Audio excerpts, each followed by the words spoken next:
Hey there. Tonight we're exploring why it sucked to be a night watchman in old New York.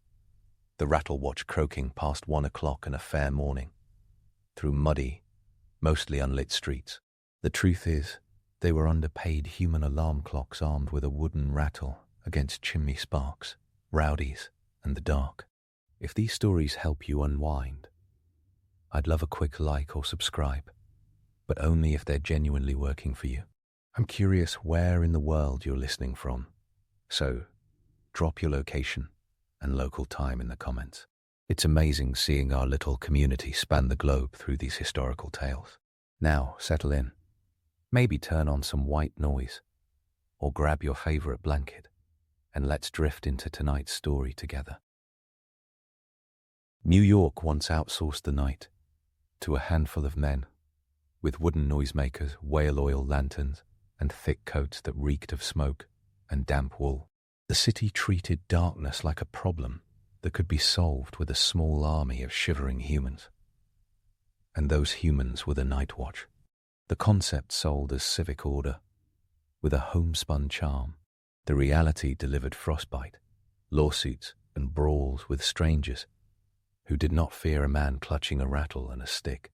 The job started officially in 1658, when Director General Peter Stuyvesant set up the rattle watch in Dutch New Amsterdam. 8 men patrolled the tiny settlement at night, clacking hand rattles to rouse help if they saw flames or mischief. The tool looked like a wooden fidget spinner that screamed. It worked perfectly for telling everyone exactly where the watchman was and where criminals should not be. New Amsterdam adopted the idea straight out of northern European towns, where pre-industrial cities try to keep the peace by deputizing a rotating corps of locals who walked all night and napped by day. The goal sounded noble. The implementation resembled a civic dare. After the English took over in 1664, New York kept the night watch and layered on more rules. Fires terrified 18th century cities, and for good reason.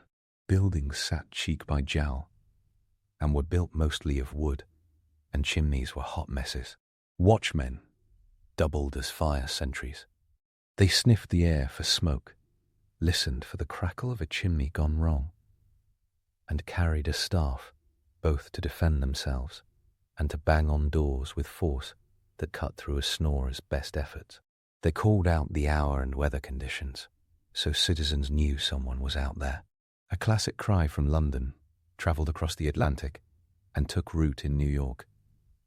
A sing-song update like past 2 o'clock and a cloudy morning. No city needed Spotify while watchmen were essentially human sleep apps, narrating the darkness. The cries had a purpose that now sounds nonsensical. Our calling proved the watchman was awake. It comforted anyone alert enough to hear it. It warned criminals of exactly when and where to avoid him. The job asked a man to be loud, on schedule, and strangely omnipresent, while also being outnumbered.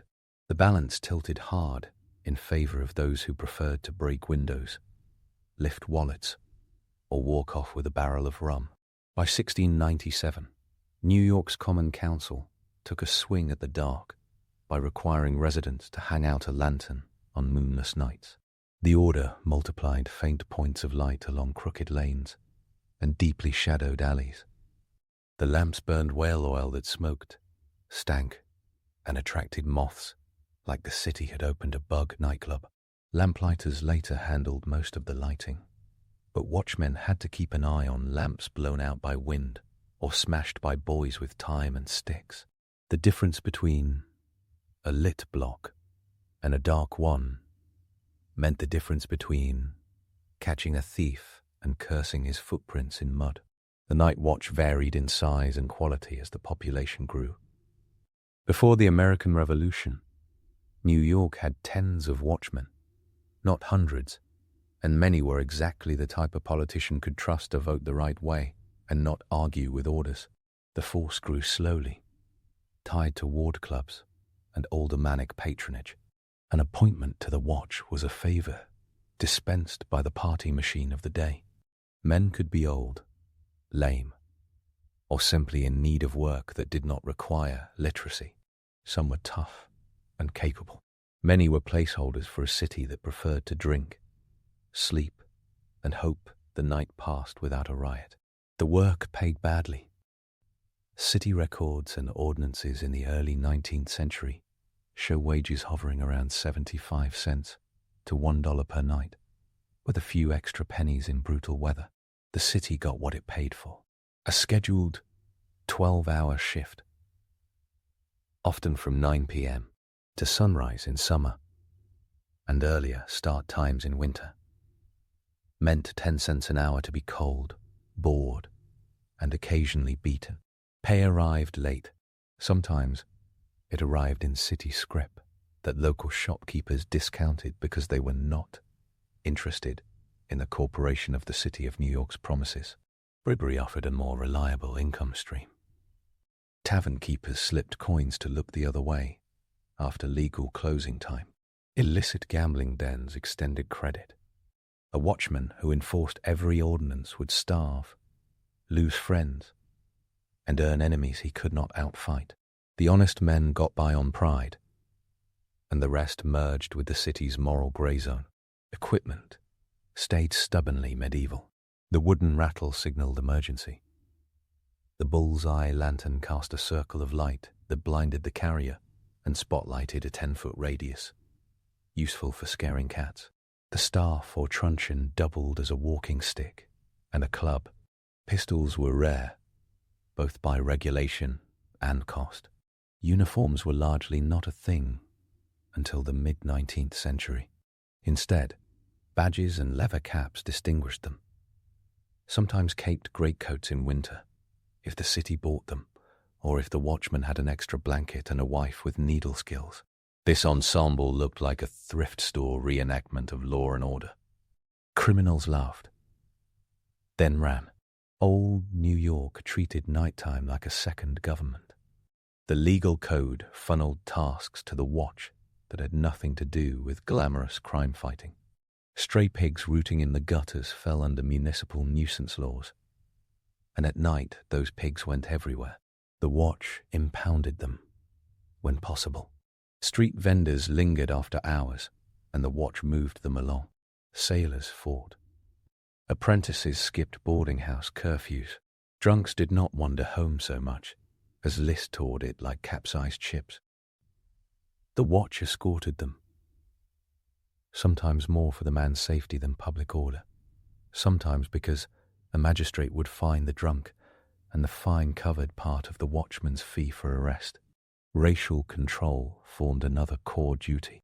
New York, despite northern mythology, kept slavery legal until 1827, and white New Yorkers expected watchmen to stop and question black people out after dark. Slave passes, curfews, and patrols were part of the nightly script. After the 1712 slave revolt, when a group of enslaved Africans set a white-owned building on fire near Maiden Lane and killed 9 whites in the chaos that followed, the city panicked. It executed at least 21 black people, hanged some, burned others at the stake, and deported more. The watch tightened controls on black movement. In 1741, after a series of fires lit off a wave of conspiracy panic, authorities again cracked down. The tribunals executed 13 black men by burning, hanged 17 more, and exiled over 70. Watchmen enforced these measures, checking passes, raiding homes, and filling jails. This was not warmth by lantern duty. It fed a policing culture that equated darkness and blackness with suspicion, a through line that stayed nasty long after slavery ended. Fire remained the city's favorite nightmare. Watchmen worked as early warning systems for blazes in a wooden city hemmed by warehouses full of pitch, hemp, and flour. The Great Fire of 1835 shows what the night watch faced. On the night of December 16th, in a cold snap that dropped temperatures to around -17 degrees Fahrenheit, a fire started at 25 Merchant Street. A watchman spotted the glow and rang the alarm. The wind and cold turned the fight into a horror show. Water lines froze. Hoses snapped. The East River iced up along the banks. By sunrise, on December 17th, the fire had destroyed roughly 674 buildings over 17 city blocks. In the financial district, losses topped $20 million in 1835 dollars, a figure that punches even when adjusted. Watchmen were in the blast zone from the first cry, banging doors, steering panicked residents out, and dragging drunks away from full casks, rolling in the street.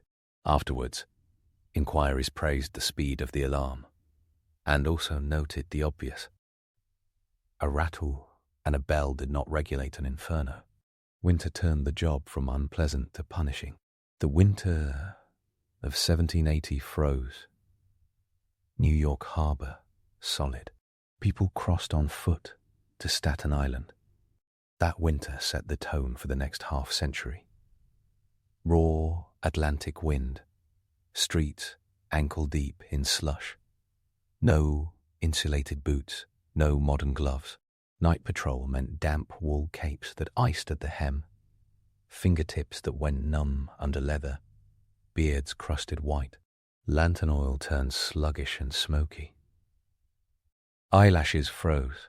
Watchmen took turns stepping into watchhouses to thaw feet by pot-bellied stoves, the kind of heat that burns on contact and then makes toes itch from returning circulation. Any break lasted just long enough to start feeling alive before the captain sent them out again. Humor in this context functioned like survival gear. Fire buckets hung like ornaments in entryways. Chimney sweeps sang before dawn. The watch swore creatively. Summer was not mercy. Heat and humidity set off waves of disease. Yellow fever outbreaks in 1795, 1798, and 1803 shut down parts of the city and sent wealthier families fleeing northward.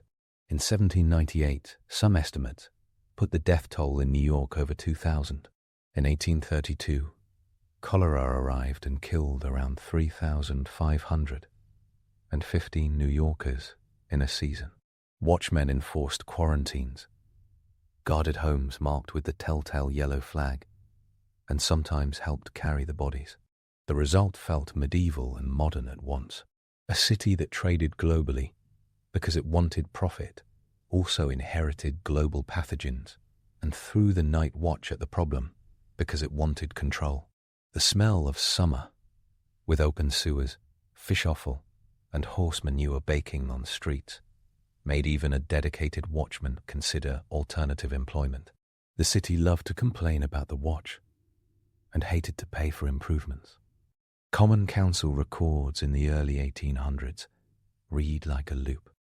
Citizens demanded more patrols. Aldermen promised strict oversight. Watch captains swore to crack down on laziness. Then another riot, robbery, or spectacular failure lit up the newspapers, and the cycle spun again. Complaints about sleeping watchmen had a basis. Men did doze in watchhouses, sometimes at posts. They had no coffee thermoses, no energy bars, no apps reminding them to hydrate. Whiskey did the job. So did tobacco plugs, and whatever food a wife or boarding house keeper stuffed in a pocket. Critics noted the moral implications of tippling. Watchmen noted the wind chill. The single figure who messes with the tidy narrative of incompetence is Jacob Hayes, the city's high constable from 1801 to 1849. He built a reputation as an investigator, an enforcer in a system not known for competence. Hayes did not patrol as a night watchman. He operated as a detective before detectives were a formal rank. He tracked counterfeiters, fenced goods, and high-profile thieves, wielding a cane and a stare witnesses like to describe as relentless. He was a star in a system that replenished itself with other men who were not. Hayes's longevity hints at the weirdness of the period. New York trusted one man and mistrusted the basic toolset used by everybody else. The number of watchmen never kept up with the population. The city grew from around 60,000 people in 1800 to over 312,000 by 1840. The watch expanded, but at a rate that produced a nightly ratio that looked like a bad joke by the 1830s. A person could walk from the Battery to the new neighborhoods, north of Canal Street, and see more taverns than watchmen. A patrolman covered multiple blocks of cramped buildings, alleys, and backyards. The watch relied on routine. Set routes, set hours, set cries. Marked criminals learned the patterns, like memorizing a bus schedule, and then striking when nobody rides. They also learned who on the watch would take cash. Corruption did not need to be spectacular to be effective. A fence slipped a coin to stay off a patrol's radar. A brothel madam delivered a hamper at Christmas. A grocer on the corner set aside a bottle for the men who ignored the illegal dice games in the back room. None of this required elaborate conspiracies. It required low salaries, men who lived in the same neighborhoods they patrolled, and ward bosses who liked everyone knowing favors were available. Substitutions turned a patronage job into an even looser operation. A watchman could hire a substitute for a shift. Some men built side businesses as professional substitutes, covering multiple beats in a night, freelancing competence or chaos. Aldermen nominally controlled the hiring. In practice, a ward captain wrote a note for his cousin's brother-in-law, and the man walked the night. A few substitutes were veterans of the War of 1812, tough and no-nonsense. A few were drifters who vanished after a payday. The city got more randomness than security. Watch houses doubled as mini-jails. Drunks and minor offenders slept on benches or the floor until morning court. Bigger facilities, the Bridewell and the New Gaol, handled long-term detention until the infamous Halls of Justice, nicknamed the Tombs, opened in 1838. The Tombs looked like an Egyptian mausoleum and smelled like a swamp. The foundation sat on a filled-in pond, and the building oozed damp. Watchmen hauled prisoners to the tombs on foot or by cart, and then returned to their beat sore and fed up. Any court appearance, scheduled for morning, destroyed a watchman's chance at sleep. Work-life balance existed as a punchline. The watch tangled with crowds constantly. Theatres dumped hundreds of people onto the streets at midnight. The Park Theatre on Park Row opened in 1798 and made a habit of letting out rowdy audiences. Campaign seasons produced torchlight parades that mixed civic pride with fistfights. The watch held a line with staves, while men argued about tariffs, the bank, or whether a candidate had spit on the sidewalk in 1812 and therefore deserved a beating in 1834. Volunteer fire companies fought each other for the honor of reaching a blaze first, dragging engines through alleys at full speed, then brawling for water position while buildings burned. The watch tried to referee and sometimes wound up in the dirt. Riots tested the system and exposed the watch's limits. The anti-abolitionist riots in July 1834 raged for several nights. Angry crowds attacked black New Yorkers, abolitionist churches, and anything associated with anti-slavery. Watchmen, outnumbered and timid, could not stop it. The militia eventually came out with muskets and bayonets. In February 1837, the flour riot erupted after a spike in bread prices. Crowds sacked flour stores and wrecked warehouses. The watch lacked manpower, organization, and a coherent plan for crowd control beyond yelling and swinging sticks.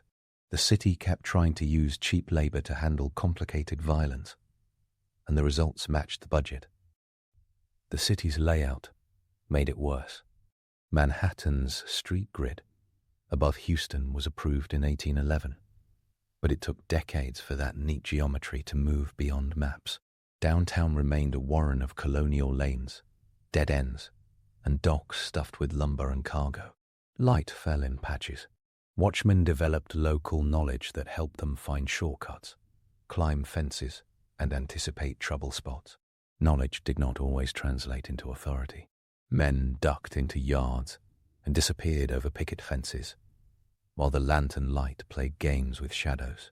A thorough thief preferred the waterfront, where sailors spent wages fast and warehouses held desirable objects like coffee, sugar, and silk.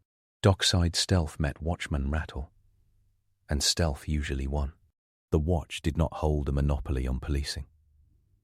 Constables, marshals, and justices of the peace layered into the system, each with powers and jurisdictions that overlapped. A merchant who lost a trunk might hire a private watchman or a thief-taker on contract to recover it. Insurance companies paid private guards for warehouse districts. Vigilance committees sprouted during moral panics. Add in volunteer fire companies and political clubs, and a nighttime walk felt like moving through feudal zones with rival banners. Every uniform or badge signaled allegiance as much as law. Watchmen absorbed the brunt of the public's dissatisfaction because they were the most visible and the least armed. Myths still cling to the job, partly because the image of an elderly watchman with a lantern feels cozy. The myth says he guarded sleeping homes, collected lost children, and knew everyone's name. That happened, sometimes. He also extracted fines, beat vagrants, ignored bribes he could not afford to turn down, and dragged enslaved men and women to cells where magistrates determined their fate. Complexity makes for worse postcards. The lantern silhouette sells. Bad nights put heroism on display. Fires, storms, and shipwrecks brought out watchmen who risked their lives without pay enhancements. In September 1821, a hurricane hit New York and flooded streets. Scattering debris and sinking boats along the piers, watchmen worked alongside sailors and carmen to haul people from the water. In the blizzard-like conditions of that 1835 fire, some men genuinely labored to exhaustion. Complications existed too. A watchman who saved lives at midnight might, by 2 a.m., extort a fisherman for a bottle and curse his captain behind the watchhouse stove. The uniform did not turn a man into a saint. It often turned him into a bundle of contradictions, wrapped in a damp cape. The legal risks stacked up. The watch had authority to arrest, which meant they could also be sued for false arrest. They had to memorize city ordinances and apply them in the dark. They had to testify in courts where clever lawyers from firms on Broadway treated them with condescension and hammered at their credibility. A mistake could cost a man his job. Political shifts did the same. When party control swung at City Hall, watch captains got fired and replaced with ward favorites, and rank-and-file men learned to keep their heads down. Absenteeism shot up after any purge. Loyalty kept food on the table. Law kept a semblance of order. Survival demanded the right balance. Curfews and noise ordinances generated the dumbest confrontations. The city wanted taverns closed by a certain hour, which meant watchmen raided favorite entertainment spots. Proprietors put cash in aprons to soften the blow, and some watchmen went along. Others took a righteous stand, smashed tumblers, and dragged the most obnoxious patrons into the street. Nothing guaranteed a sudden mob. Like arresting a popular barkeep, add in piano music, hot candles, silk dresses, and the pure rage of a theatre crowd whose play ended with a political joke, and a watchman could have his entire week ruined in 10 minutes. Slang for the watch captured the cynicism. Newspapers mocked old Charlies, a British nickname for night watchmen that crossed the Atlantic even if the uniforms did not. Jokes about men snoring under lampposts made theatre, in-jokes, and street songs. Satirists wrote about watchmen crying, "All's well," while a house burned around the corner. The comedy wrote itself because the job asked for confidence without capacity. New York was not unique. Philadelphia, Boston, and Baltimore ran similar systems and got similar results. But New York did scale like a maniac, which made the gap between need and reality show up like a shining river. Illumination did not solve this. The city rolled out more lamps in the late 18th and early 19th centuries, eventually shifting from whale oil to gas lighting by the 1820s and 1830s in parts of the city. Gas lights made blocks brighter and more dangerous all at once. People stayed out later because night looked safer. The watch had more people to manage, more drunks to arrest, and more snobs to scowl at their mud-spattered capes. The lamplighter as a romantic figure rose in literature, while the night watchman soldiered along as the butt of jokes. The division reflects the city's priorities. A shopkeeper wanted bright windows. A banker wanted spectacle. Neither wanted to invest heavily in the boring business of manpower and training. Men on the watch navigated the racial and ethnic tensions of the 1830s and 1840s with no training and strong opinions. Irish immigration surged after 1820. Nativist gangs flourished. Black communities, centered around places like Five Points and the Sixth Ward, fought for space and dignity. The watch took sides accidentally and on purpose. Some watchmen were Irish immigrants, or the sons of Irish immigrants, plugged into ward clubs that fought nativists. Others aligned with nativists and treated Irish labourers as the problem. Black New Yorkers rarely found allies in any faction. When fights broke out, the watch arrived late, took the word of whoever had better connections, and moved bodies toward a watch house if things got out of hand. By dawn, the paperwork created a story that looked neat and felt crooked. The watch also chased grave robbers. Medical schools relied on cadavers for teaching, and illegal supply did not meet demand. Resurrection men dug up fresh burials from Potter's Field, the city's public cemetery. Outrage followed whenever families found empty graves. Watchmen assigned to the burying ground treated the night like a horror show. The idea of fighting criminals with shovels in a moonlit field while stray dogs barked and the wind moaned underlined the job's gothic streak. The city expected miracles from men paid in coins and cold. Even the hour crying worked at cross purposes. A traveller might quicken his steps when he heard past 1 o'clock and a rainy morning. The burglar 2 streets over smiled, adjusted his bag, and waited for the sound to vanish before slipping out a window. The cry signaled competence to the innocent and opportunity to the opposite. This fact sat in city reports like a shrug. Tradition demanded our cries. Reformers called them childish. Neither side wielded enough votes to eliminate them, until the police reorganizations of the 1840s modernized the soundscape of the city. There were reforms before the big change. The city tinkered. Aldermen reorganized beats, moved watch houses, tested stricter supervision, bought better lanterns, and promised to discipline chronic sleepers. Populist self-help occupied space where money should have gone. The municipal political culture prized thrift as ideology when it came to public order.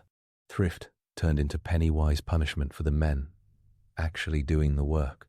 A watchman who clubbed a knife-wielding thief could find himself fired for using too much force when the victim had a cousin on the common council. A watchman who refused to move on a gambling den owned by a political ally found himself celebrated as judicious. Cynicism learned to walk faster than any man on the beat. The transformation arrived in 1845, when New York formed a centralized, uniformed force known as the municipal police.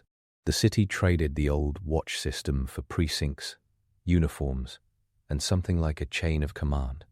This did not produce immediate utopia. Political control remained. Brutality remained. Corruption adapted. But the nightly roster no longer looked like a collection of aldermanic nephews in hand-me-down coats. The adoption of a modern police force in 1845, followed by the state-created Metropolitan Police in 1857, during a messy power struggle, set the night on a different path. The watchman's rattle gave way to a badge and a baton that actually meant something in daylight too. The mythology of the watch nevertheless stuck, partly because 19th century artists loved the silhouette of a man with a lantern. The story gave comfort. The city could pretend it once relied on neighborliness and stoic endurance. Historians ruin the postcard with receipts. Edwin G. Burroughs and Mike Wallace, in Gotham, A History of New York City to 1898, sketched the rattle watch, the patronage, the fires, and the farce, with a precision that assists modern eyebrows. Municipal records from the Common Council minutes show the recurring cycle of appointment, complaint, and purge. Timothy Guilfoyle's research into street life paints the thieves, fences, and casual violence the watch was supposed to curb. Bruce Chadwick and Eric, Monk and Conan map homicide and policing patterns that confirm a long arc toward professionalization. The nostalgia fights data and loses. Daily experience did not match the romance. Picture a beat along Pearl Street in January 1805. Ice crusts the gutter.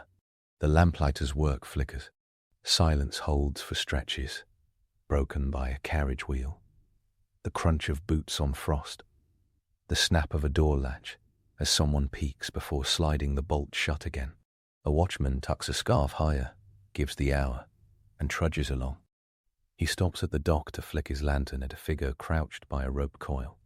The figure bolts. The watchman runs 5 steps, feels the way of his coat and age, and settles for a shout and a rattle. A few minutes later, he lingers by a tavern door where warmth leaks out and voices argue about Jefferson and commerce. The barkeep nods. The watchman nods back. Power in that moment flows at the speed of a nod. Winter swallows the rest of the night. Add in legal oddities that made the job a minefield. Vagrancy laws let watchmen arrest someone for being out without visible purpose. Disorderly conduct covered a lot of ground, from swearing to singing songs at midnight. Public drunkenness delivered regular catches. Judges cracked down some weeks and went lenient. The next, depending on stories in the Sun or the Herald and the mood at Tammany Hall, the watch shifted behavior accordingly. Today's zealot became tomorrow's slacker, not from ideology but from survival. A man fired for offending the wrong person had no pension. A man laid up with a broken hand after a fight had no workers' comp. The city expected loyalty. The city delivered liability. Add in geography that made officers look foolish. 5 points. That notorious intersection of Baxter, Worth, and Park Streets sat on the filled-in collect pond. Houses tilted. Cellars flooded. Tenements jammed people and baggage into rooms built on swamp and dreams. The watch dreaded the alleys and courts, where escape routes multiplied like knots in a rope. The district hosted Irish, black, and mixed families in a tangle of poverty and hustle. Reformers visited in daylight and wrote screeds. The watch visited at night and tried to keep people from killing each other. Gangs formed identities. Bowery Boys, Plug Uglies, and later Dead Rabbits, and clashed for honor, politics, and sport. A lone watchman crossed that turf with more courage than tools, and sometimes his best decision involved waiting for backup that did not exist. The soundscape of the city at night added spice. Roosters crowed randomly. Cats fought like tenors. Sails sang. Wagons rattled over cobbles. The watchman's cry joined a chorus, one voice among many, mapping the hours, while bakers lit ovens and butchers set up stalls for the dawn. The watch belonged to the city's circadian rhythm long before electric lights blurred night into day. That rhythm, however, punished those who danced to it for a wage that could not buy enough coal. Even the mundane paperwork cut. The watch kept ledgers listing arrests, fines, and weather notes. One can imagine a page entry. 2 a.m., rain, vagrant, drunk. 3 a.m., clear, stolen handkerchief. 5 a.m., cloudy cow in street.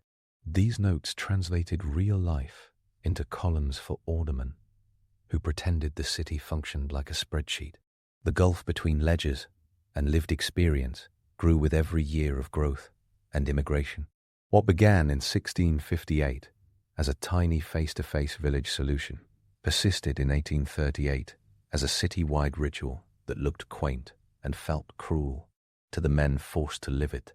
There were moments when the watch ran slap into headline history. The 1800 Manhattan well case, in which the body of Elmer Sands was discovered in a well on Lisbonard Street, drew intense attention. Aaron Burr and Alexander Hamilton both appeared as defense attorneys for Levi Weeks, who was controversially acquitted. The watch figured into the discovery, arrest, and midnight rumor mill. The plotline reads like a true crime podcast centuries early, except instead of forensic labs, there were lanterns and hunches, and instead of chain of custody protocols, there were gossip and political strings. The watch did what it could, and then got shoved to the margins as celebrity took over. Food made it into the narrative more often than heroism. Street pies burned tongues. Oysters fueled the city. New York devoured them by the barrel. Watchmen ate standing up, in alleys, wiping hands on capes, wedging crusts into their mouths while peering at doorways. Every job breeds its rituals.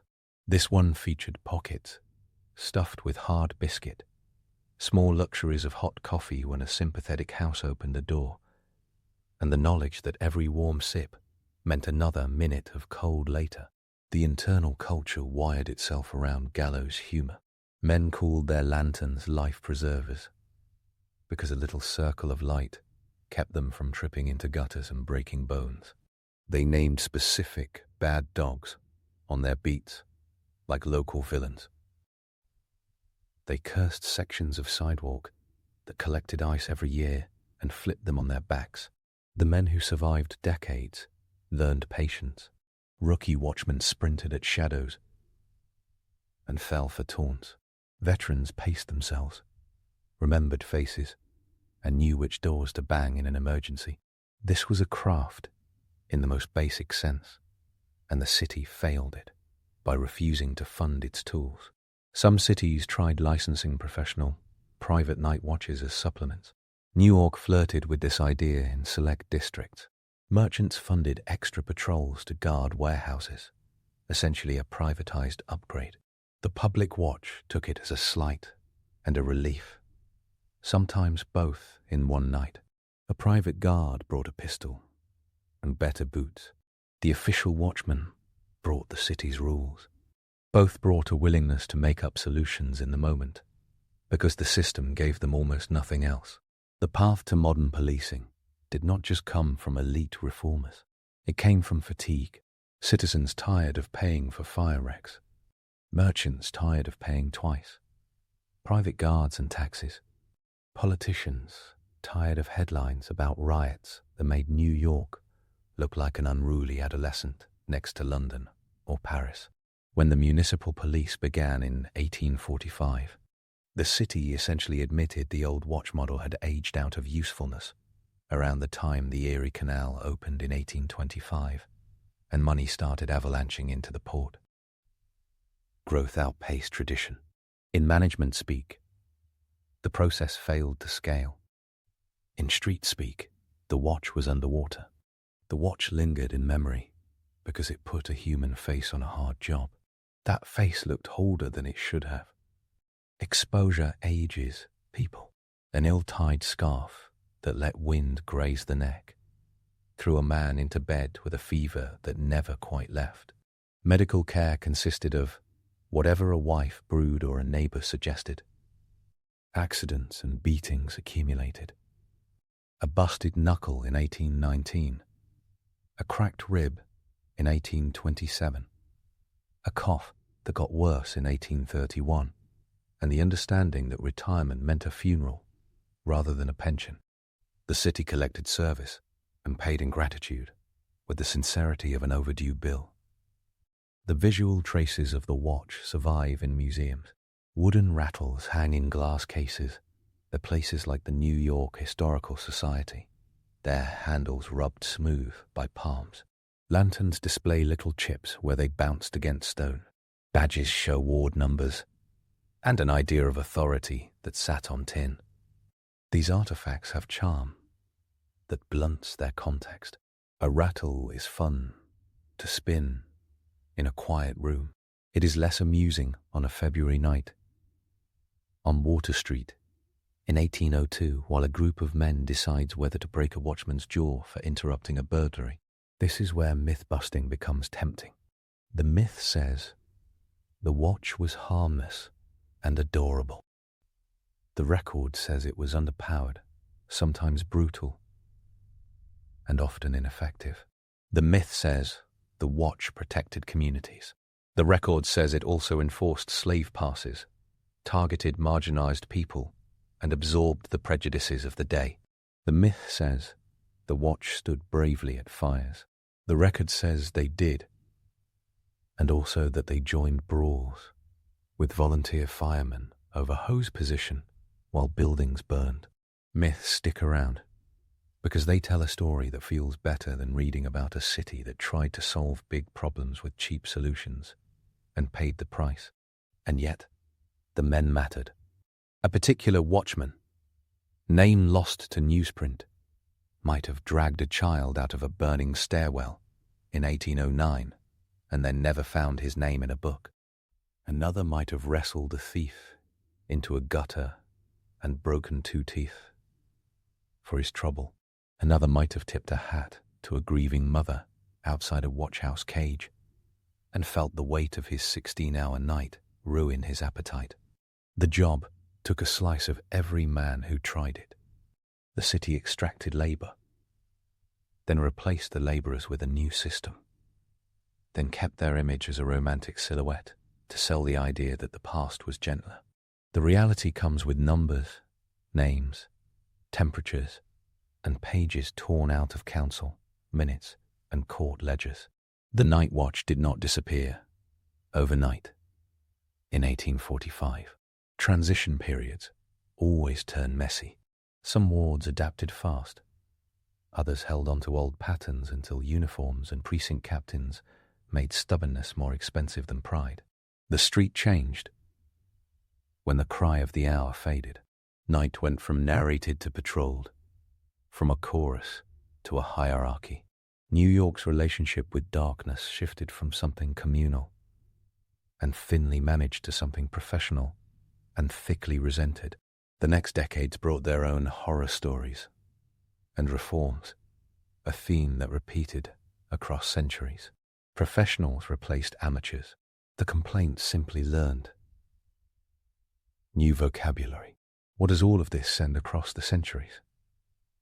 The job sucked because it relied on courage, without backup, patience, without pay, and ritual without results. It sucked because the city handed a handful of men the night and then refused to invest in their success. It sucked because the public wanted a bedtime story, while the darkness wanted a fight. It sucked because the tools, rattle, lantern, staff, signaled of faith in older modes of control that the growing metropolis crushed with scale and speed. That mix of absurdity and doom shows up in every telling detail. The slick cobbles under a watchman's boots, the stink of whale oil, the freeze of 1835, and the roar of fire across the financial district, the 1712 terror and the 1741 panic that weaponized the watch against black New Yorkers, the overtime that destroyed bodies, the bribes folded into handshakes, the judge who smirked while a watchman stumbled over his own story in court, because lack of sleep and lack of schooling make liars out of honest men, the laughter of gangs when they saw a lone figure in a cape, the grin of offense when that cape passed by in exchange for a yearly hamper, the relief of citizens when the hour cry drifted through a window, the knowledge that thieves smiled at the same sound. The city asked men to be the fabric of the night, and then it tugged at their threads until the pattern ripped. Better systems replaced bad ones because cities learn the hard way. New York learned that dedicated manpower beats part-time rituals. It learned that a rattle is not communication. It learned that a lantern is not authority.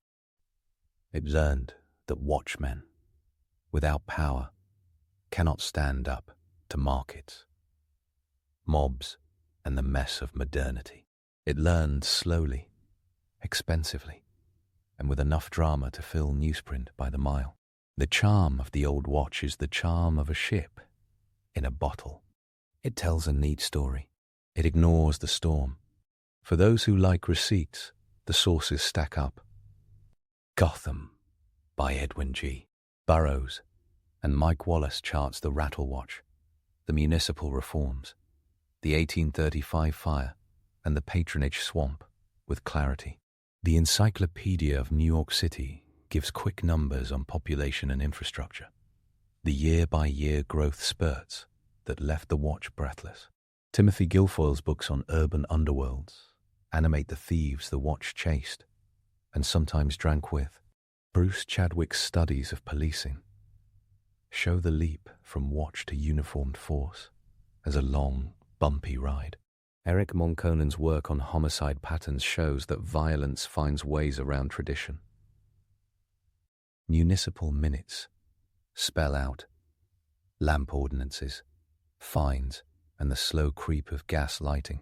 Newspaper accounts from the Sun and the Herald deliver the gossip, the mockery, and the occasional admiration. The picture that emerges is not flattering or simple. It is convincing.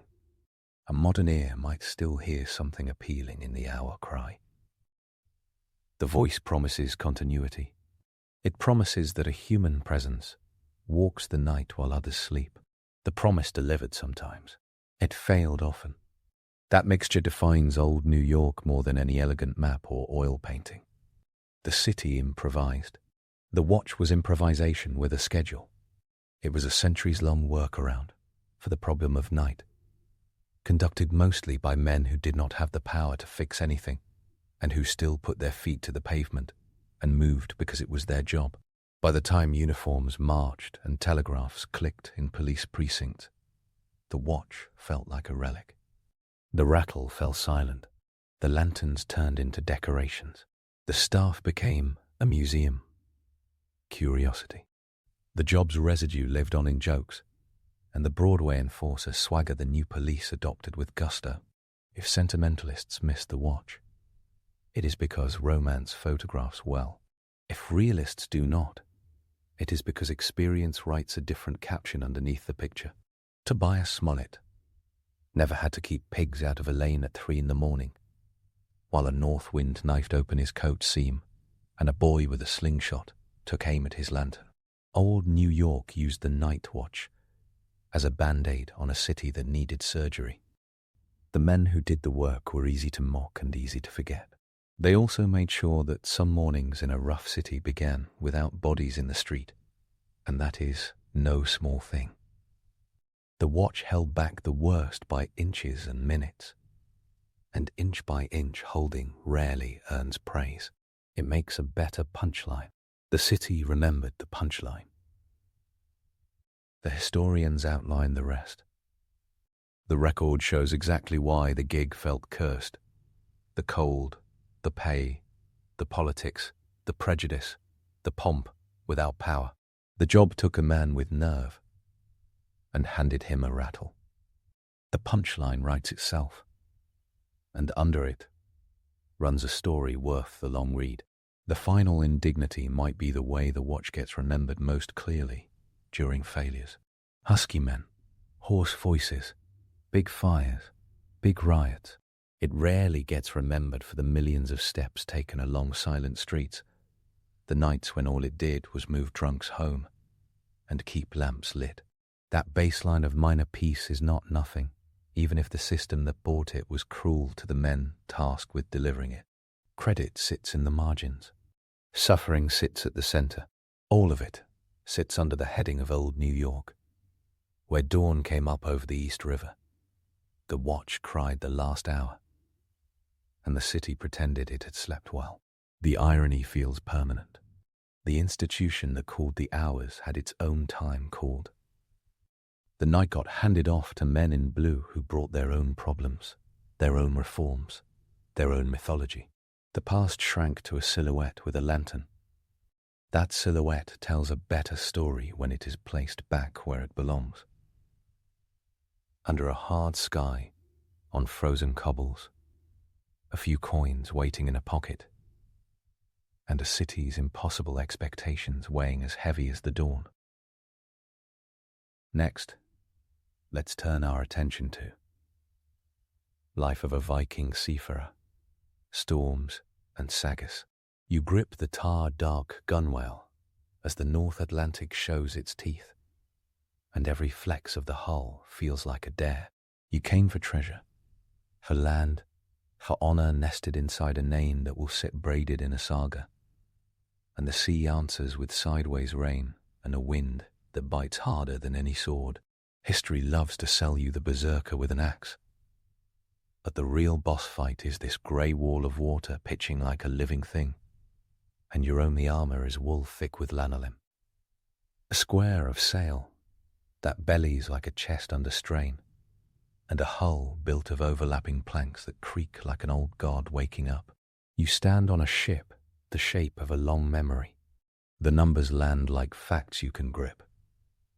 23.8 meters from stem to stern if you take the Gokstad ship as your model. Uncovered from a burial mound in 1880 and dated around 890. 5.1 meters wide, 16 pairs of oar holes. A sail roughly 110 square meters. The clinker-built planks overlap with iron rivets and tarred wool caulking, built to flex so waves don't break it. Not a bathtub with a mast, but a living jointed animal. Archaeologists stop being poetic when the data is this loud. The ship works. You taste pine tar and salt. Your cloak is vermal, dense wool that drinks the spray and shrugs it off. You are not in a horned helmet, because that was a 19th century costume design that took over pop culture like a runaway sheep. Real helmets, like the 10th century G-German Boo helmet found in Norway, had a domed iron cap and face protection. No horns. Horns catch rigging and wind, which a seafarer treats like a fight. You do not need. You ride a long ship when speed and intimidation matter, or a nair when cargo and ocean distances rule the plan. Nar meaning a fat-bellied trader, like Skulldell of 1, see, 10, 30, maybe 16 meters long and 4.5 meters wide, able to carry 24 to 30 tons, with a crew of a dozen. That number turns into sacks of barley, rolls of wool cloth, walrus ivory, furs, soapstone, timber, iron, and shiny silver hacked into bits, the hack-silver hoards that litter the Baltic like dropped receipts, especially on Gotland. The Dirham rivers flow up from the Abbasid world in the 9th and 10th centuries, and you see Arabic coins with Kufic script pulled from graves in Sweden, proof that oars beat a path from Baghdad to Burqa without a single medieval travel influencer. Your sail rises.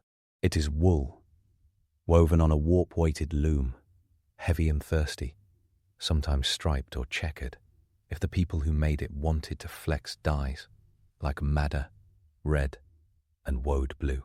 The Bayeux tapestry, stitched in the 1070s, shows striped sails and experimental reconstructions. Prove the aesthetic is not only pretty, it is practical for weaving and patching.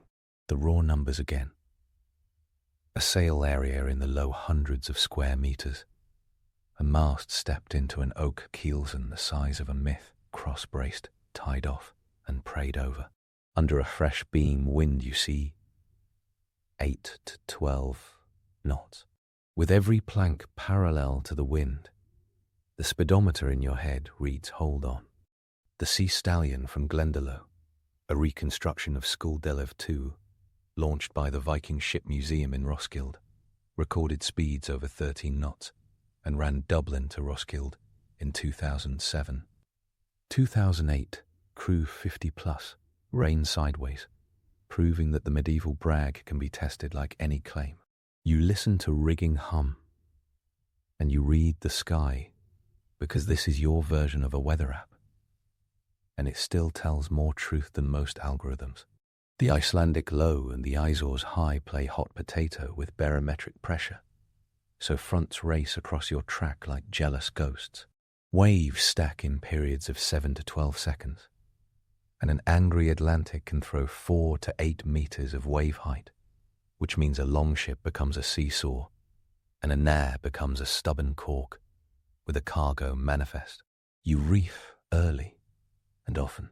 Viking sails use brails and reefs, and some sources talk about the Batias, a stiffening spar that lets a square sail hold an angle closer to the wind, not a flimsy square that can only run downwind, but a trimmed square that can claw 60 to 70 degrees from true, with a good crew and a forgiving hull. That seamanship looks like a dozen small moves every minute, and a steady hand on a tiller the size of a murder weapon. You pick your season, spring Sumarmal, around mid-April by the old calendar. Opens the window.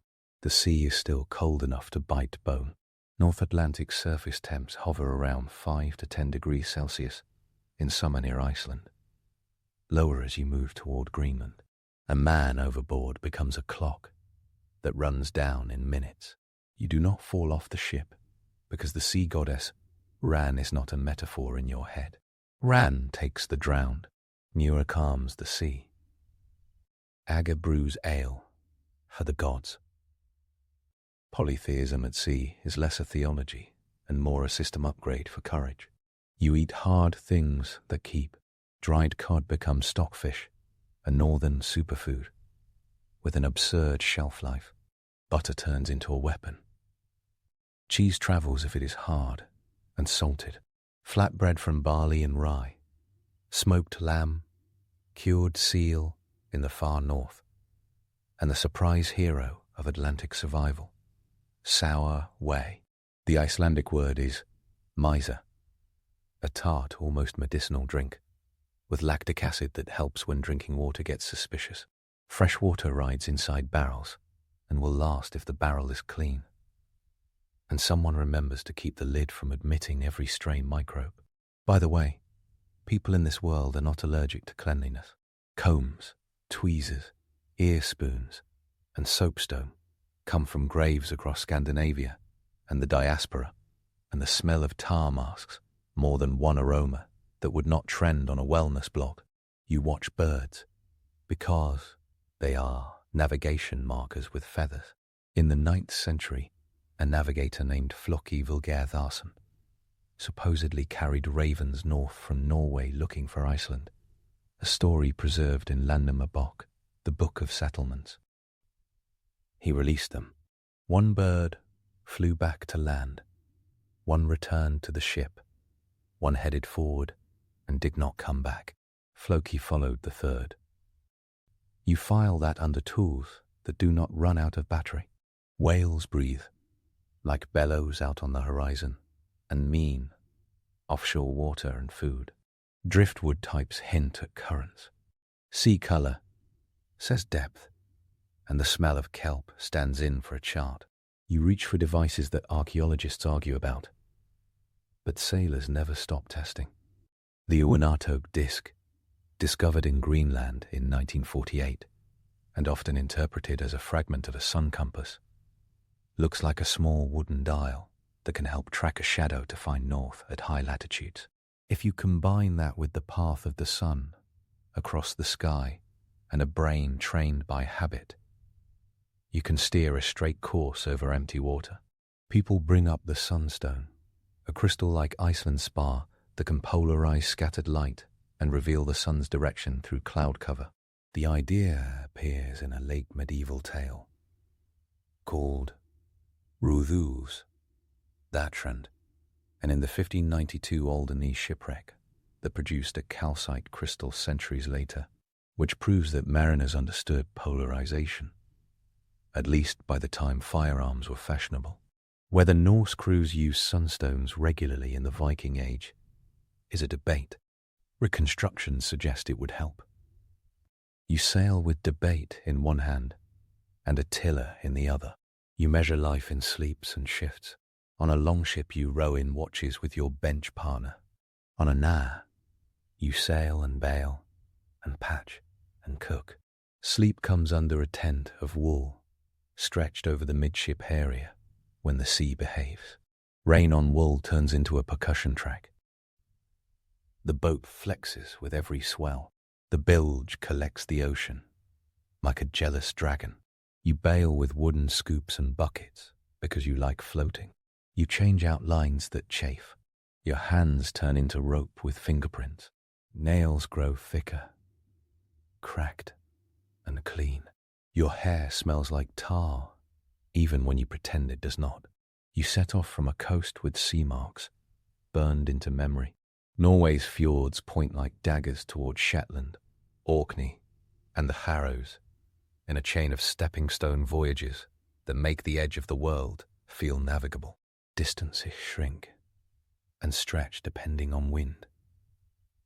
Norway to Shetland is roughly 300 kilometers, 2 to 3 days under reasonable conditions. Shetland to Faroe, another 300.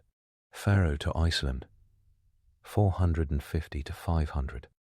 Iceland to Greenland from the western fjords, 1,200 to 1,500 kilometers depending on your start and landfall. These legs become a rhythm. Fast runs with perfect winds finish in days. Bad breaks turn into weeks, and a story you recite around a hearth with a tone that says you survived on nerve and luck. You carry news like cargo. The raid on Lindisfarne in 793 opens the Latin clerical spigot of outrage, because Latin clerics kept diaries. The Norse world keeps poems, genealogies, and laws nested inside memory until pen and calfskin get fashionable in 13th century Iceland. You take part in that ecosystem of thought without leaving ink behind. The sagas you will someday hear written down are not day-by-day logs, and they are not random fantasies. They are memory palaces that compress lived experiences into rhythm and metaphor. Egil's saga gives sailors who curse and compose. Henjal's saga shows a culture that can quote law codes without blinking. The saga of the Greenlanders and the saga of Eric the Red tie names like Leif Erikson and Guthrir Riobjarnadottir to landfalls in a place that archaeology at Lansall's Meadows in Newfoundland dated to around 1000 now confirms. You tread a trade route that does not care about manuscripts and footnotes. It cares about wind. You prepare a ship like you prepare a body for battle. The keel takes damage and you scarf in a new section with iron rivets, clenched and peened by hand. The planks, overlapping like fish scales, are tarred and retarred. Caulking uses animal hair or moss hammered into seams, then tarred from pine resin, burned into pitch in charcoal pits that smell like patience. Rope is twisted from animal hair, hemp, or lime bast fibers. Hemp grows better further south, so you trade for it, and you hoard it like silver, because lines are life. Iron is precious, and every rivet matters. Anchors weigh dozens of kilograms and carry wooden stocks that bite mud, found in graves from Gokstad and elsewhere. The anchor cable creeps like a living thing when the sea sets it tight. You respect it, or it smashes fingers and faces. You dress in layers and habits. Wool next to skin, wool covering wool. A cloak that drips into weight if you get too brave. Woven leg wraps and leather shoes turn into sponges. Felt hats beat hypothermia by sheer personality. In harsher seas, you grease exposed skin. Your hands crack. You use fat on them as salve.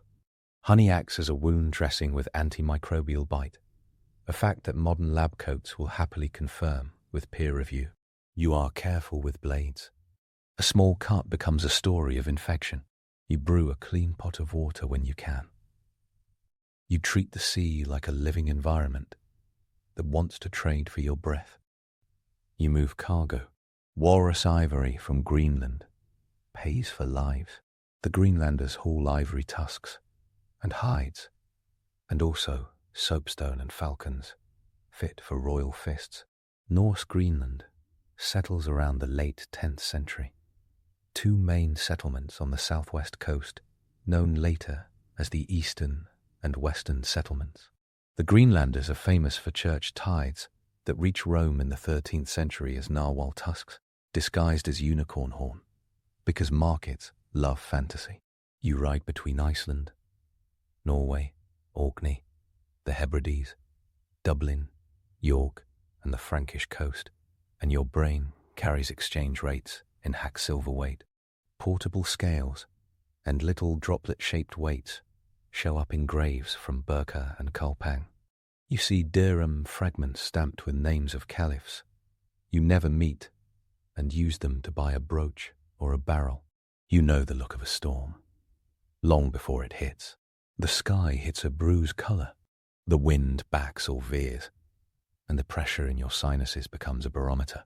Sails come down to a reef early. Longships can lie to under oars or bare poles. In stronger blows you run, with the sea if you have the room. The tiller takes 2 or 3 hands and a shoulder. The sail whips itself into a shrieking thing if someone misjudges a hitch. Rope birds' nests into knots that sailors in any century hate. You tie on everything that can move.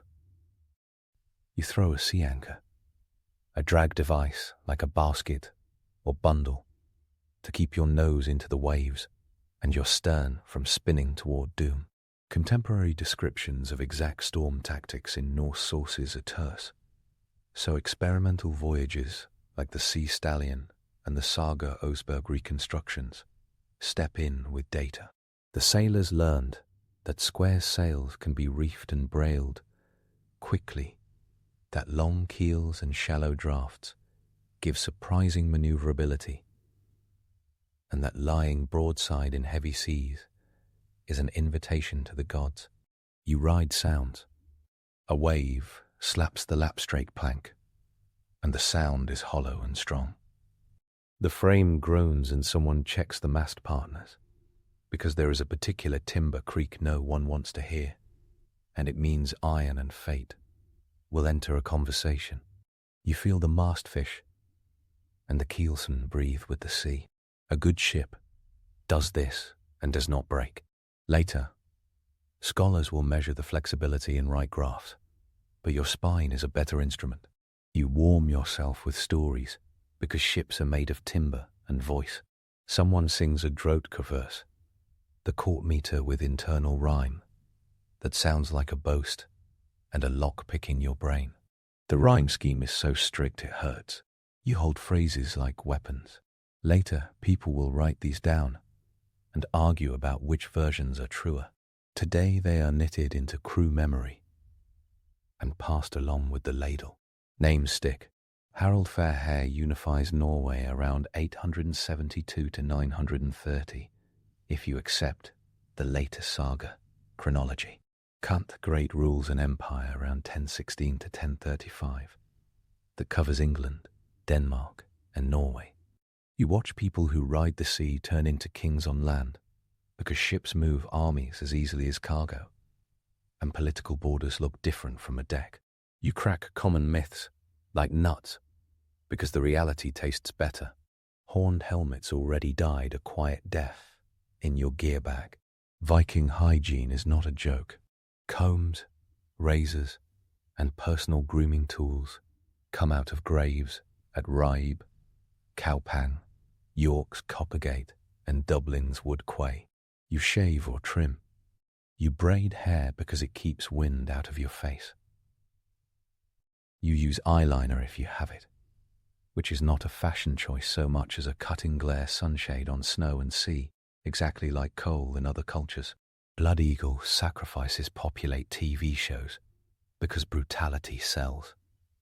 Real textual evidence is sparse, contradictory, and likely poetic exaggeration, rather than a Monday routine. You focus on facts that keep people alive and ships moving.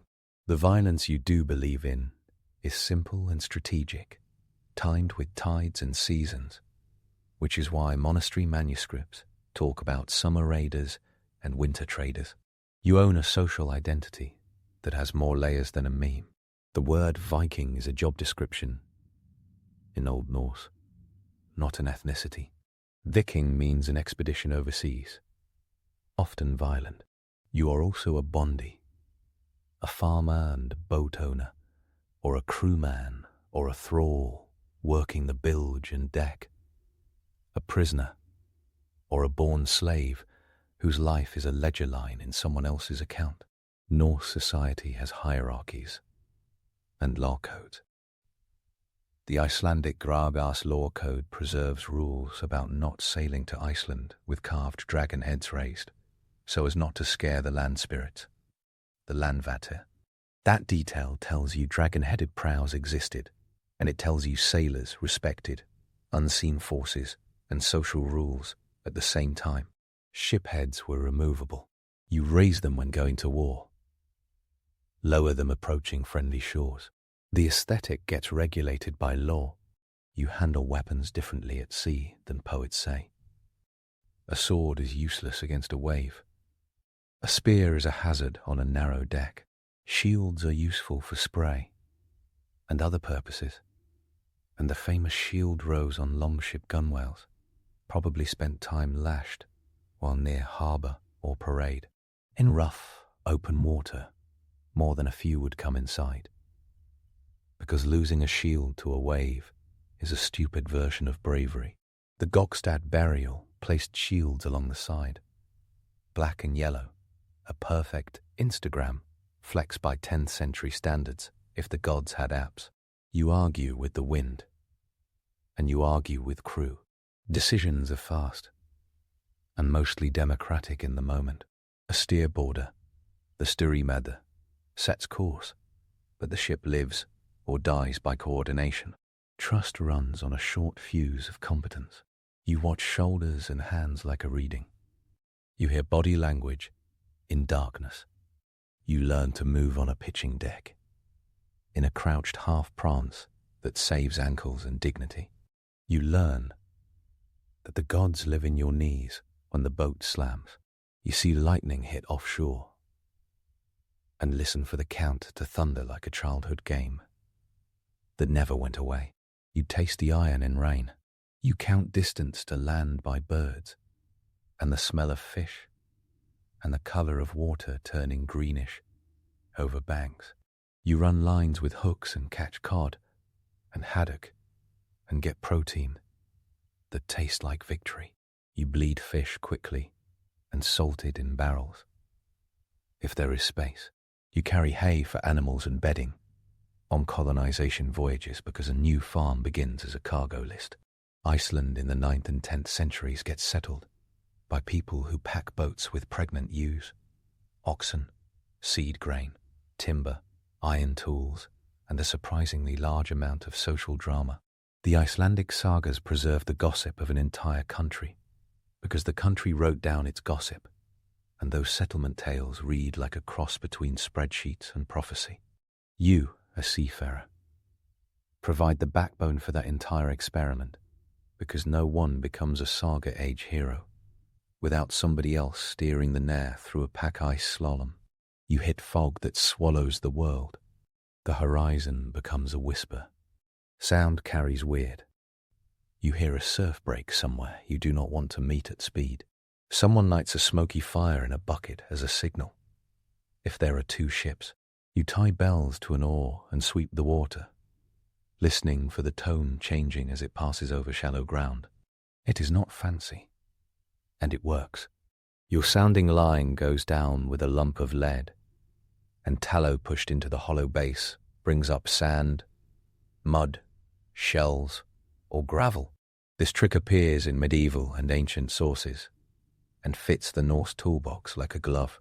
You remember their sand, with a specific smell of decay off the Jarran coast, means a certain shoal, and you steer like you grew there, even if you did not.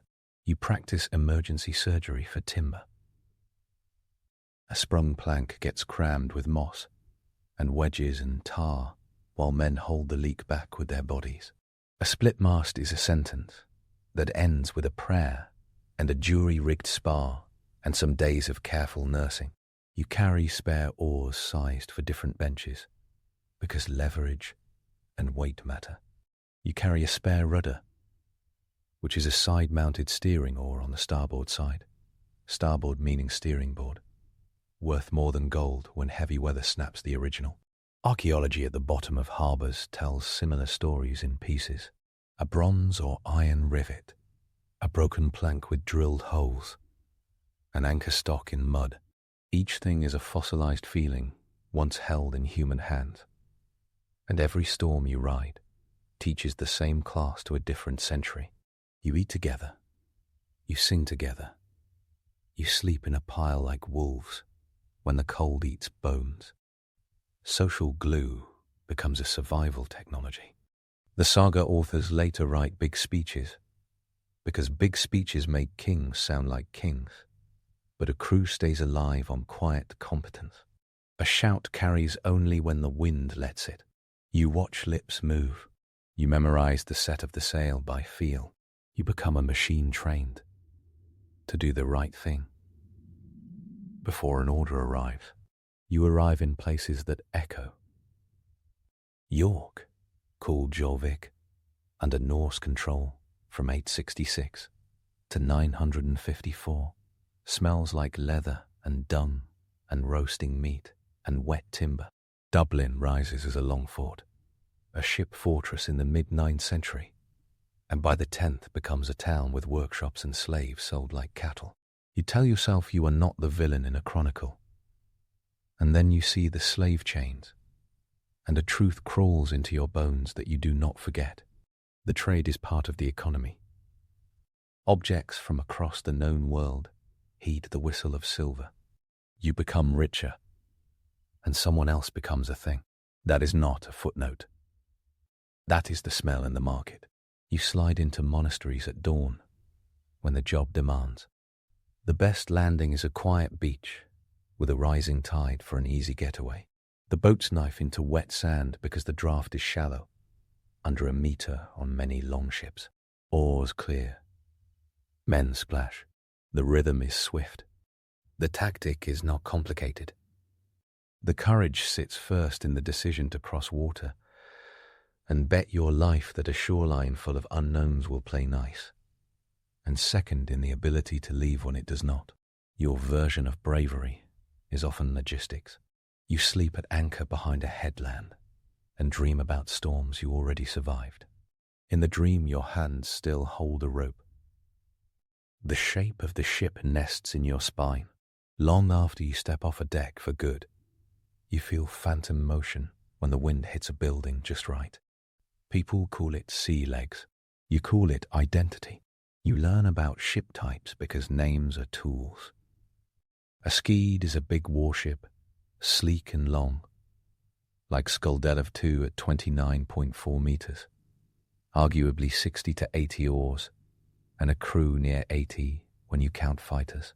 A Snikja is smaller, handier, around 17 meters like Skuldelv V, crew in the 30s and 40s, a coastal raider and convoy escort. A Nair carries families and sheep and cheese and timber and iron and the weight of a new society. The words carry taste and texture. You know them the way a carpenter knows grain. You guard the night watch with the stubbornness older than metal. The moon smears a path through cloud and wave crest. Aurora sometimes flickers green over high latitude. Water, and it feels like a goddess swam overhead. The cold takes teeth. Your breath fogs and stiffens a beard already stiff with salt. You do not romanticize this. You stand. The ship glides and bangs and purrs and coughs like a living thing. A seal pops up like a joke that outlived its punchline. A wave slaps the side like a debt collector. Your mind edits memory as it goes. Later, when you tell it, someone will hear poetry. Today, you call it staying alive. You see crew get sick. Scurvy becomes a killer if voyages stretch without fresh food. But on routes with landfalls and a mix of dairy, meat, and occasional greens, you cheat death like a card sharp. In northern settlements, people eat angelica as a green with medicinal reputation. You pull seabird eggs on cliffs that make your ankles feel personally insulted. You collect fresh water where a stream hits the tide and pray upstream farmers did not poison the barrel with their unlucky livestock. Parasites exist. You drink sour whey, beer, or ale weak enough to hydrate but strong enough to discourage microbes, and your gut negotiates a truce. You feel the economy of fear settling around beliefs. Ran takes drowned men with her net. People in your family made offerings before big crossings. Archaeologists find amulets shaped like Thor's hammer, Mjolnir, in graves across the Norse world. The same graves carry crosses once conversion spreads from the later 900s onward. Your deck honors both in a pinch, because the sea does not care which god you hail when the mast cracks. Old Norse poems say Thor wades rivers up to his shoulders. Your crew wades fear up to the throat and calls the act normal. You meet the edges of pack ice on the Greenland run. White ridges grind like teeth. The East Greenland current brings ice down around Cape Farewell, and not every summer clears it. You watch bergs roll without warning, because ice is petty and physics loves timing. The sun glitters on blue like a threat and a promise. Norse Greenland survives roughly from the late 10th century into the 15th, somewhere between climate shifts, environmental strain, trade routes changing, and plain bad luck. The settlements thin and vanish. Walrus ivory markets shrink as elephant ivory returns to European circulation. Sea ice worsens in the Little Ice Age. The people who remain intermarry with Inuit neighbors, or they leave, or they die. The archaeology reads like a scene, change with half the props missing. You sail through that historical gap with a shiver that is not from cold. You carry authority in anecdotes backed by digs and documents. The Gokstad and Oseberg ships sit in Oslo as timber proof that pattern and aesthetics mattered as much as speed. The Oseberg ship, built around 820, lavish and carved, turns out to be a show pony that still sails after modern hull rethinks. Proven by the Saga Oseberg reconstruction, launched in 2012, after a flawed 1980s copy snapped like a grumpy twig. The Skuldelv ship barrier, sunk deliberately in Roskilde Fjord around 1070, trapped 5 ships that now anchor half of what the modern world believes about Norse ship variety. The Sea Stallion sea trials drag the conversation out of armchairs into salt wind. The York Archaeological Trust's Coppergate finds give you knitting needles, shoes, wooden bowls, and the dried remains of meals that taste like a lab report. Landnamabok compiles settlement names and claims and reads like a census with opinions. The sagas are composition and performance, yes, but they wear real place names and wind directions like practical clothing. You debate navigation with your own experience as referee. Dead reckoning rules the daily plan. You hold a course by the sun and stars when they show, and by wind angle and wave direction when they do not. At latitudes under a cloud ceiling, Polaris hides, but the circumpolar band rotates, and you develop an instinct for stars you call guide friends. A half hand under the sun gives a rough time.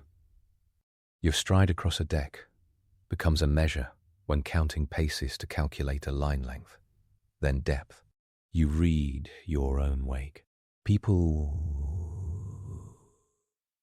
invented modern compasses in China by the 11th century, and Europe picked them up by the 12th, with textual references starting to appear. You probably never see one in a truly Viking Age setting, so you use the instruments you were born with. You know that winter closes the sea, and you winter where there is a roof. A ship can be beached and flipped for repairs. Oars come ashore. Sails get dried and patched and aired.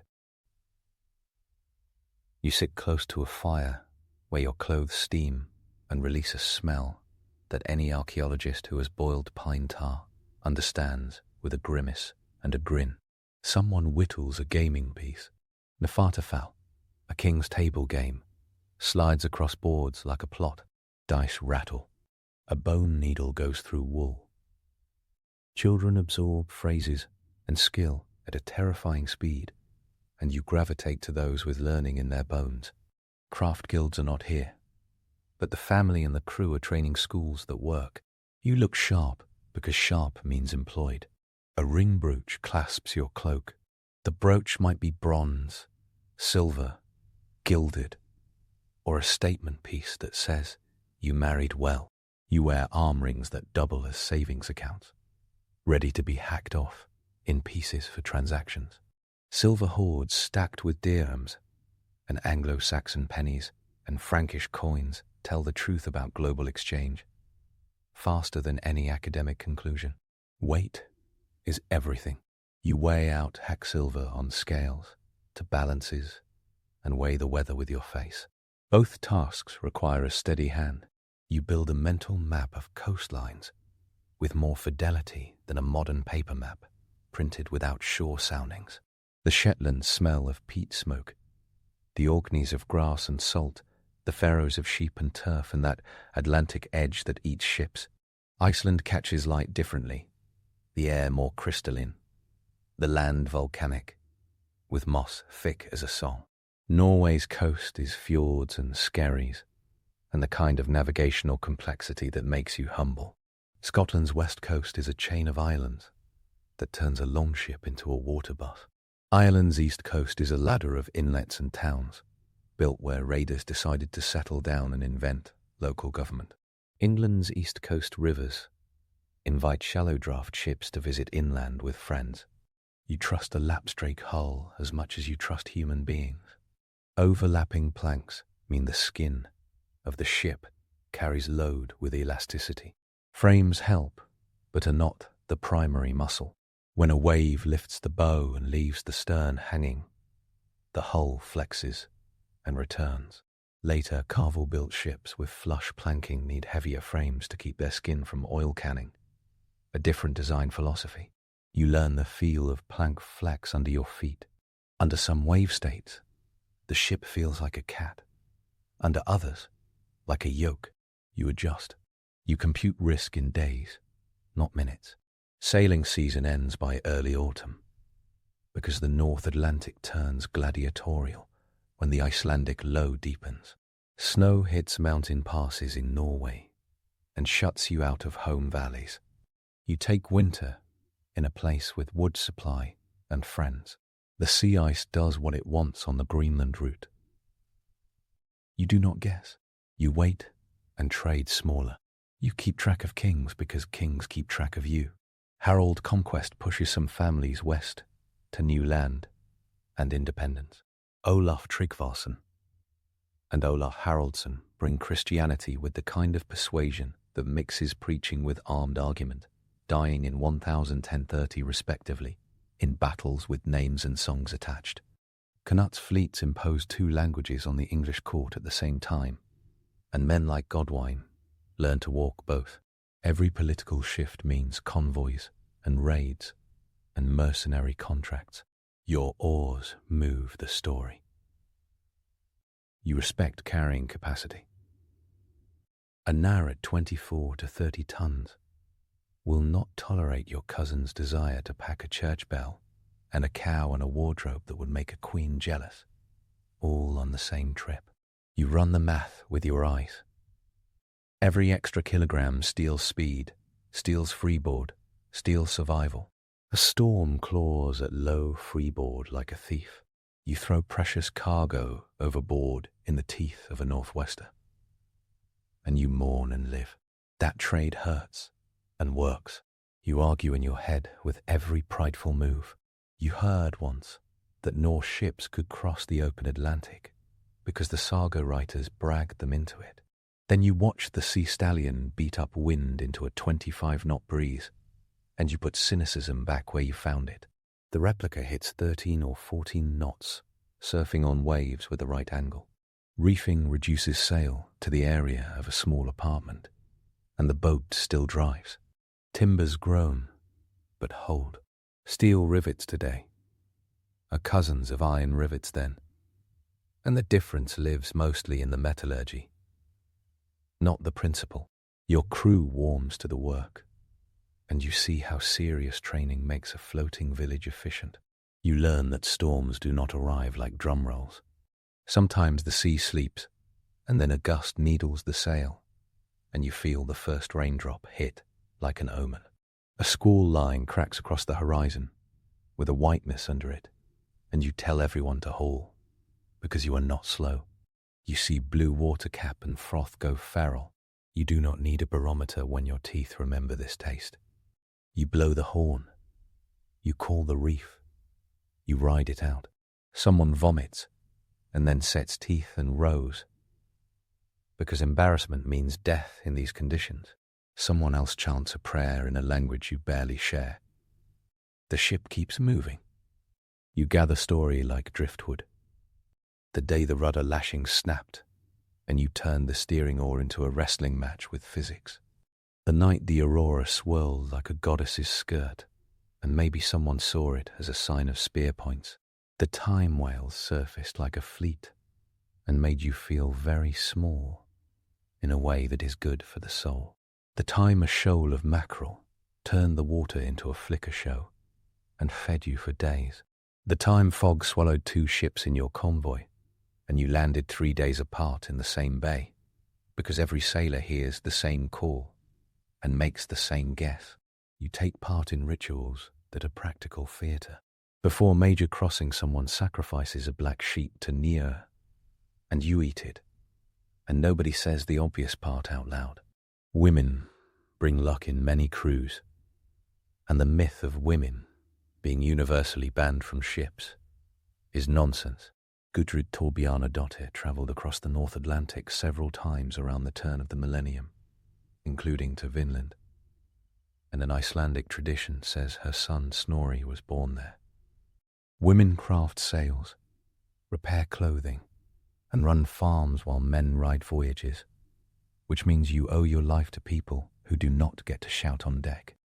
Sometimes they shout anyway, and the ship runs better for it. You understand that death loves bravado. The long, low profile of a longship looks invincible at anchor. A breaking cross sea cuts that swagger down like wheat. Wreck sites from the Isle of Skye to Danish fjords gleam with fragments of ambition. Names vanish underwater and silt. Your job is to keep your name and your crew's names out of that list, which means you dress caution in confidence and call the mixture wisdom. You feel modern jokes sneak into old muscles. Your GPS is a sunbeam and seagulls. Your radar is the smell of kelp and the sound of breakers. Your life jacket is a prayer to Ran and a well-tied knot. Your playlist is sea ballads older than Old Norse grammar. You learn to love sleep like you love treasure and chase it with the same focus.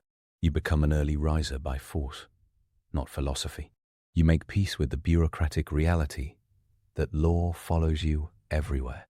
Scandinavian law codes and the Danelaw in England preserve rules about inheritance, the value of injuries, ship ownership, and responsibility for loss. A communal culture of ship repair spreads costs and profits, so one storm does not end a family line. You carve runes into a stick for a message when you must. The runes are not magic squiggles. They are letters, and also magic when your emotions demand it. A simple bind rune for protection hangs next to the tiller, like a scapula. The boat does not mind. You lean on the idea that a saga is a storm bottled. The storyteller in a smoky hall throws your experience back at you, with rhythm and alliteration, compact and sharper than any modern compression algorithm. The hall hears about men who looked into grey walls of water and came home. It hears about those who did not. Death becomes reputation in a memory economy. People repeat your verse, and you do not die as quickly. The method is brutal and effective. You log the climate of fear with stats. North Atlantic gales blow often. One modern measure puts gale days near Iceland at several dozen per year, concentrated in autumn and winter. Wave fields cross and form the chaotic sea that smashes oak. A new moon and full moon, stag tides. A spring tide combined with a storm puts surge into river mouths that turn raids ugly, and sailors learn that the tide table lives in their bones long before they can count lunar cycles with precision. You count by knuckles and stories. You collect trinkets of fact that prove you were here. A game piece carved from a whale tooth, a glass bead from the Baltic, a coin hold for wearing, a rust stain on your hand that refuses to yield to washing, a scar where a rope burned you and you yanked back before fingers left. Every object carries a GPS pin for a memory, and you carry a museum that would make a curator cry if you could promise provenance. You burn pine tar and pitch, and your clothes smell of it, because pitch is antiseptic for planks that live wet and cold. Tar sweeping and caulking becomes a mantra. Every voyage begins with maintenance and ends with it. You shave wool off a seam where it bleeds and tamp it down with a caulking iron and mallet. That sound is the heartbeat of a shipyard. People in 1020 and 2020 know it by feel. You become the friend who corrects myths over ale with a smirk and a data point. No horns on helmets. No daily blood eagle sacrifices. Cleanliness, not filth. Women at sea and in trade, not just farm ghosts. Navigation by sun and stars and skill, not blind faith. Ships that flex by design and hold together, not through magic, but superb engineering. The record is gorgeous enough, without extra glitter. You build confidence on the backs of others' experiments. The Roskilde crew took their replicas into weather that turns bystanders into believers. Modern sail training on square rigs teaches seamanship that translates into your square sail brain without wasted motion. Archaeologists like Ole Crumlin Pedersen built the scholarly scaffolding that makes ship typology readable. Historians like James Graham Campbell brought Viking material culture into clear view. Saga scholars hammered out which manuscripts say what and how late they are. You sail on a raft of facts now, and the sea still tries to flip it. You live inside detail, because detail is armor. You know the precise weight of an oar you carry on your right shoulder. Without thinking, you know exactly how many heartbeats until the sail flogs itself into rags. If someone slips a knot, you know how long a man can hold breath cold before poor decision turns into obituary. You know the angle of a tiller when a wave shapes the stern. You know the moment to harden up, the moment to ease. You hit landfall after days of fog and hail and the sun that burns quick and then hides. The smell of peat comes first, then sheep, then humans. A gull cadre escorts you in like professional critics. The ship grinds into shingle. The landing is not grand. It is hungry. You eat first, and then talk. Trade grips hands with the same familiarity as war. You unload a barrel like a priest handles relics. You care that much. You take part in casual diplomacy, because sailors are the circulation system of early medieval Europe. You carry rumors that change plans. A king died last winter. A new coin type shows up with a different face. A bishop in the south pays better for walrus ivory than the guy in York. A farmer across the fjord has timber ready for a new hull next spring, if you bring iron nails. The network hums. You hear it and feed it. You cross again because you are the kind of person who does not sit. Storms respect that and offer you the same rough courtesy. You pack the sail in its bag, wrap lines to keep tangles out, lash oars, check rivets, carry a quiet superstition and a loud competence, and push off. The longship takes water and speed and turns into a moving village again. But wait, your old world has begun to tilt. Christianity creeps into law and burial and oath. Slaves get baptized at market before sale, because someone believes this helps souls. You see crosses on brooches and Thor's hammers on chains, anchored under clothes. Kings rule by different stories. Then the world beyond Scandinavia changes with the 11th century rolling into the 12th and 13th. The word Viking shrinks into memory and story as the age of stone castles, big carvel ships, and long-distance states rises. Your way does not vanish. It folds into the new fabric as fishermen in Norway still ride clinker-built boats well into the 20th century, and Icelandic fishermen still drink sour whey, and every person with a rowboat checks the wind with a face. You start to wonder. You step ashore knowing exactly what it took to get here. Your knuckles hold the shape of a tiller. Your ears still carry the ship's language. The mechanisms of survival you used are not superstition. They are a manual written in salt. The sagas write your choices into hexameter and lore, but the true archive is the hull flex under wave and the hard numbers of mast height and sail area and cargo capacity and sea state. The storms taught you, and the sagas remembered. You learn a last lesson that sticks like tar. The longship and the Nar taught you that extraordinary people are mostly people with extraordinary training and decent gear. You build skills so that when the North Atlantic throws a tantrum, your ship hums instead of screams. You pad facts with humor, because humor keeps minds open. You correct myths with kindness, because the truth stands up without makeup. You carry names like Gokstad, Oseberg, Skuldeliv, Unartok, Landnamabok, Lansall Meadows, Roskilde, Jorvik, Dublin, and Egil's saga in your mouth like prayer beads. You walk away from the shore, because land still needs you. But the sea owns a percentage of you now, forever. Every storm that rolled over your sail became a line someone will tell with a grin and a shiver. Every saga that survives distilled a life like yours into a rhythm that repeats across centuries. You lived as a Viking seafarer by steering between storms and sagas, and the line you held is still there, stretched across the grey water, tight as a bowstring, singing.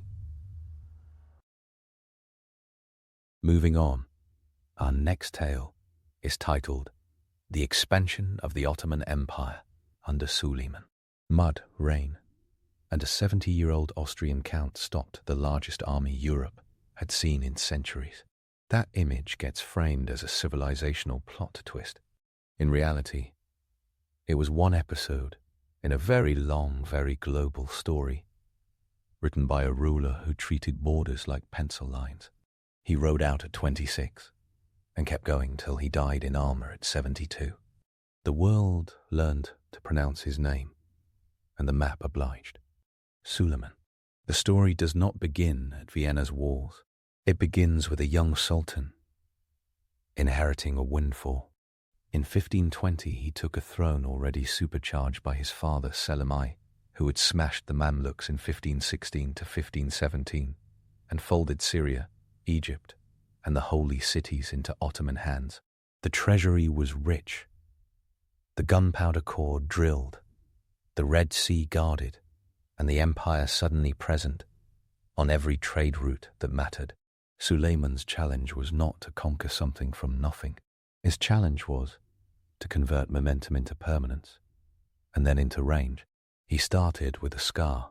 Belgrade, the fortress that had humiliated his great-grandfather Mehmed III in 1456, stood on a bluff where the Sava met the Danube, a cork in the bottle of Central Europe.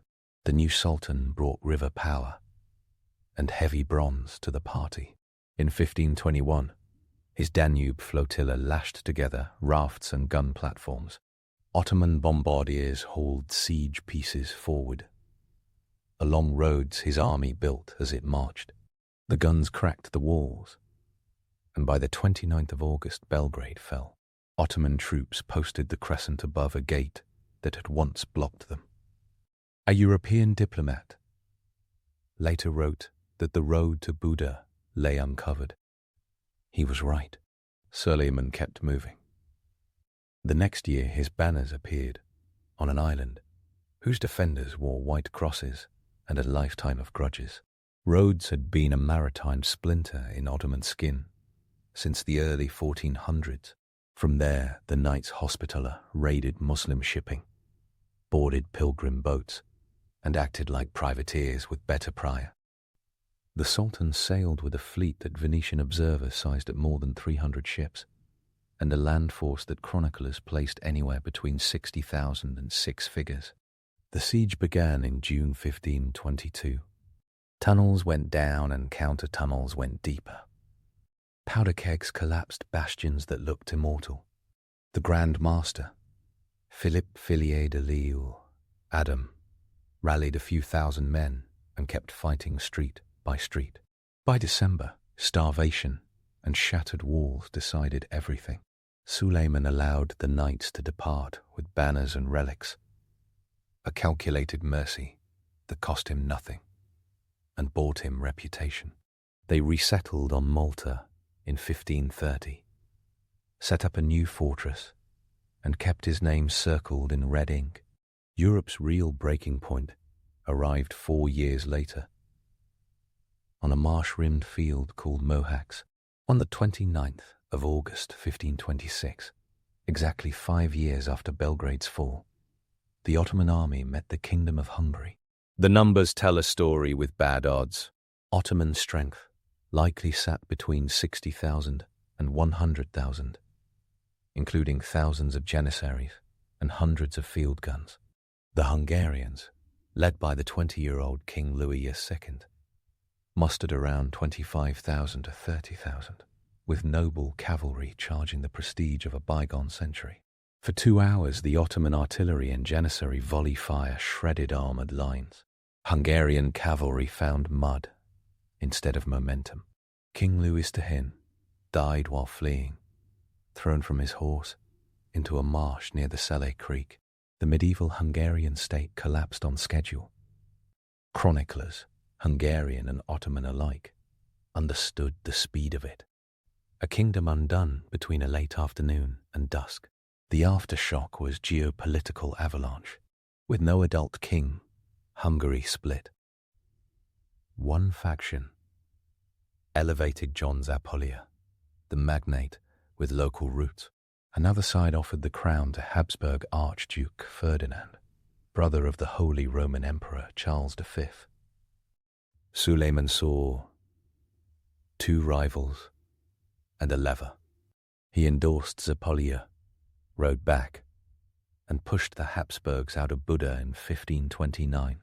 Then he did the thing that makes history books light up.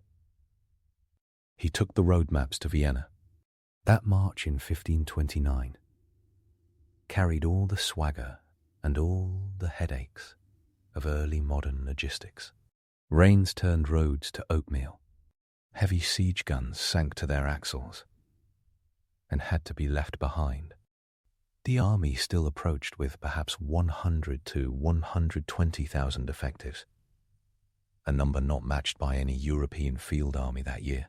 Vienna's garrison under Count Nicholas von Salm and Wilhelm von Rogendorf counted in the low tens of thousands. The Ottomans dug trenches and sapped walls.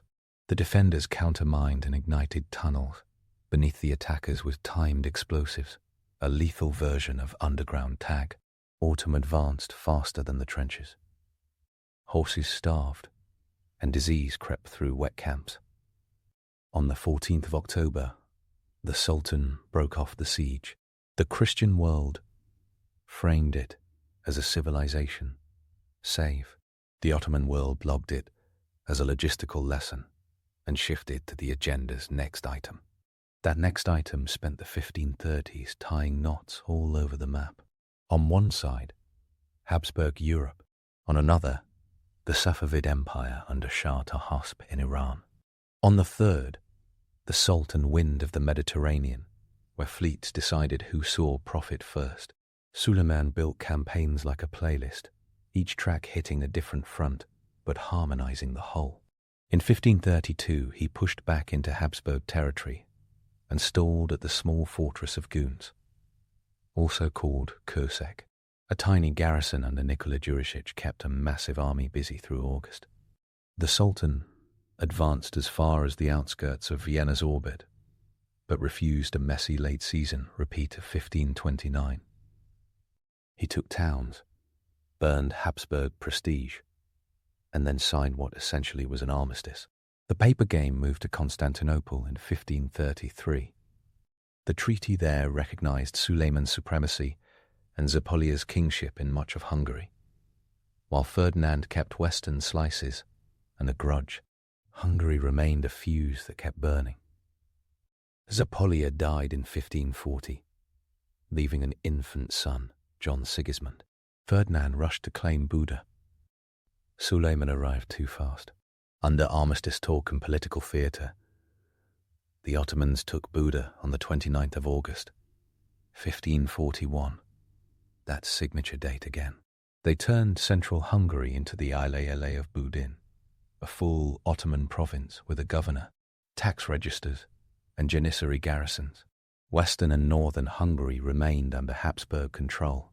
Transylvania, under the baby king, became an Ottoman vassal buffer. Europe acquired a three-way Hungarian chessboard, and the Ottomans put their rook in the center square. That central square did not sit still. Often offensives rolled through the 1540s. In 1543, Suleiman personally oversaw the capture of Esztergom, the old ecclesiastical capital, along with Székesfehérvár and other strongpoints. The Habsburgs sued for quiet. The 1547 Treaty of Edin recognized the Ottoman position and included an annual payment from Ferdinand to the Sultan that contemporary sources give as 30,000 gold ducats. The number mattered less than the symbolism. The strongest Central European dynasty paid to hold its remaining stake. The fortress war, though, had a way of biting back. In 1552, Ottoman armies took Temesvar and much of the Banat, but a siege of Eger failed in spectacular fashion. A garrison under Istvan Dobo held with gunpowder and stubbornness, while the besiegers lost men, time, and patience.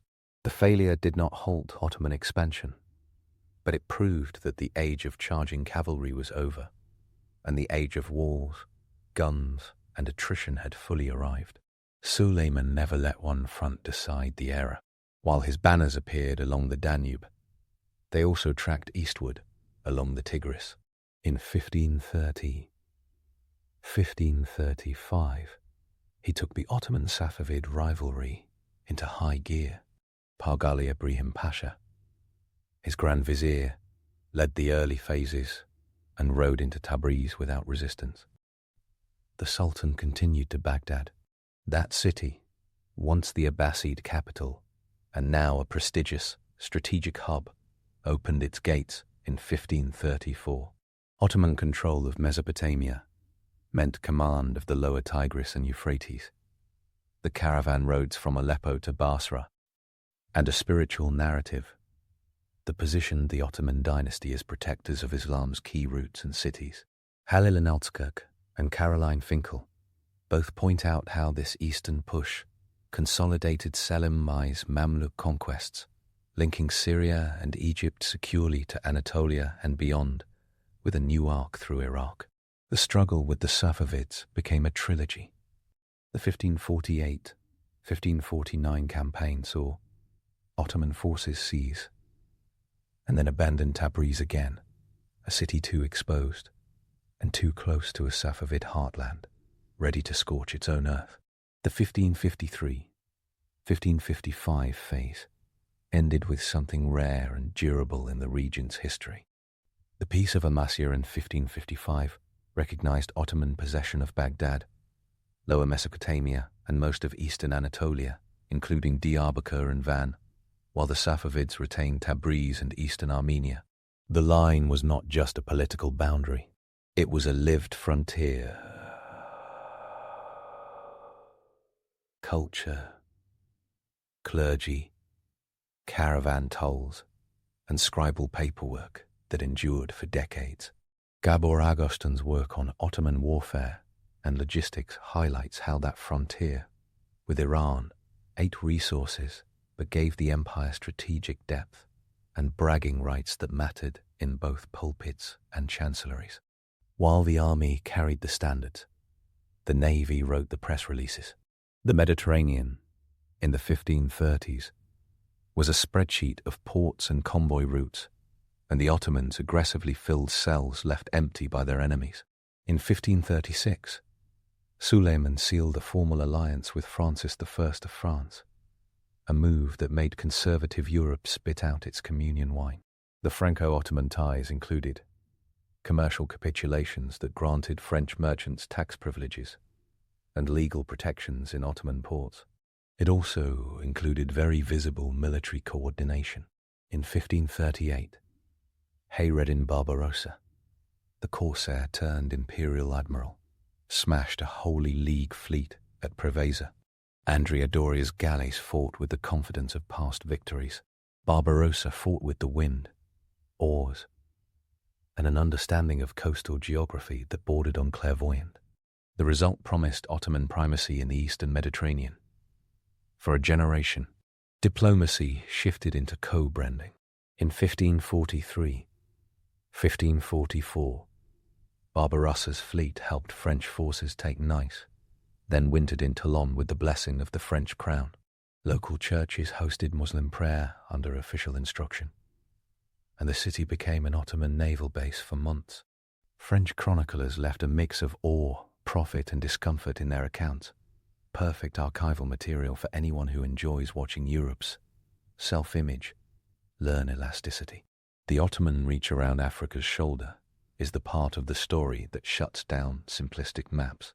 In 1538, Suleiman Pasha led a Red Sea fleet to die on India's western coast to dislodge the Portuguese. The siege failed after naval losses and stout Portuguese defences, but the campaign captured Aden and tightened Ottoman hold on the Bab el-Mandeb, the gate of the Red Sea. Over the next decade, the Ottomans established or reinforced garrisons at Jeddah and elsewhere to protect pilgrim routes and commerce. In 1546, Basra joined the empire, its local ruler submitting and turning the lower Gulf into an Ottoman administrative unit.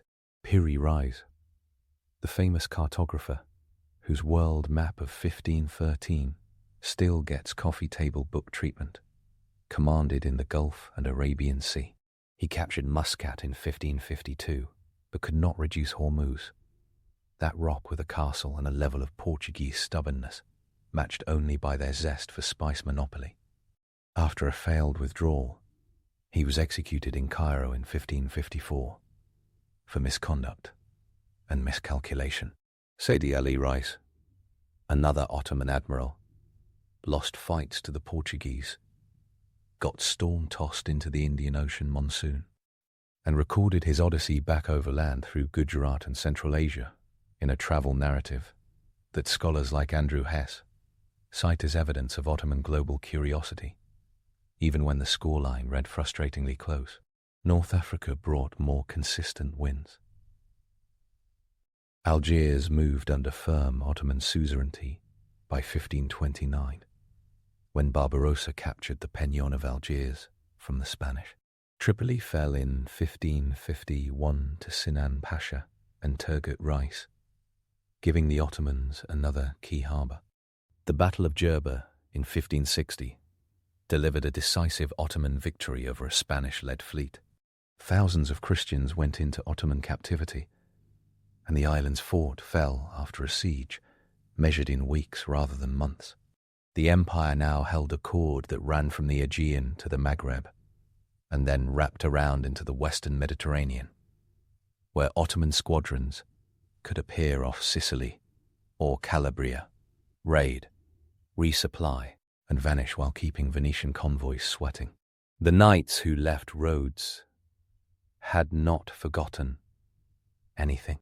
In 1565, the Ottoman fleet carried an army to Malta.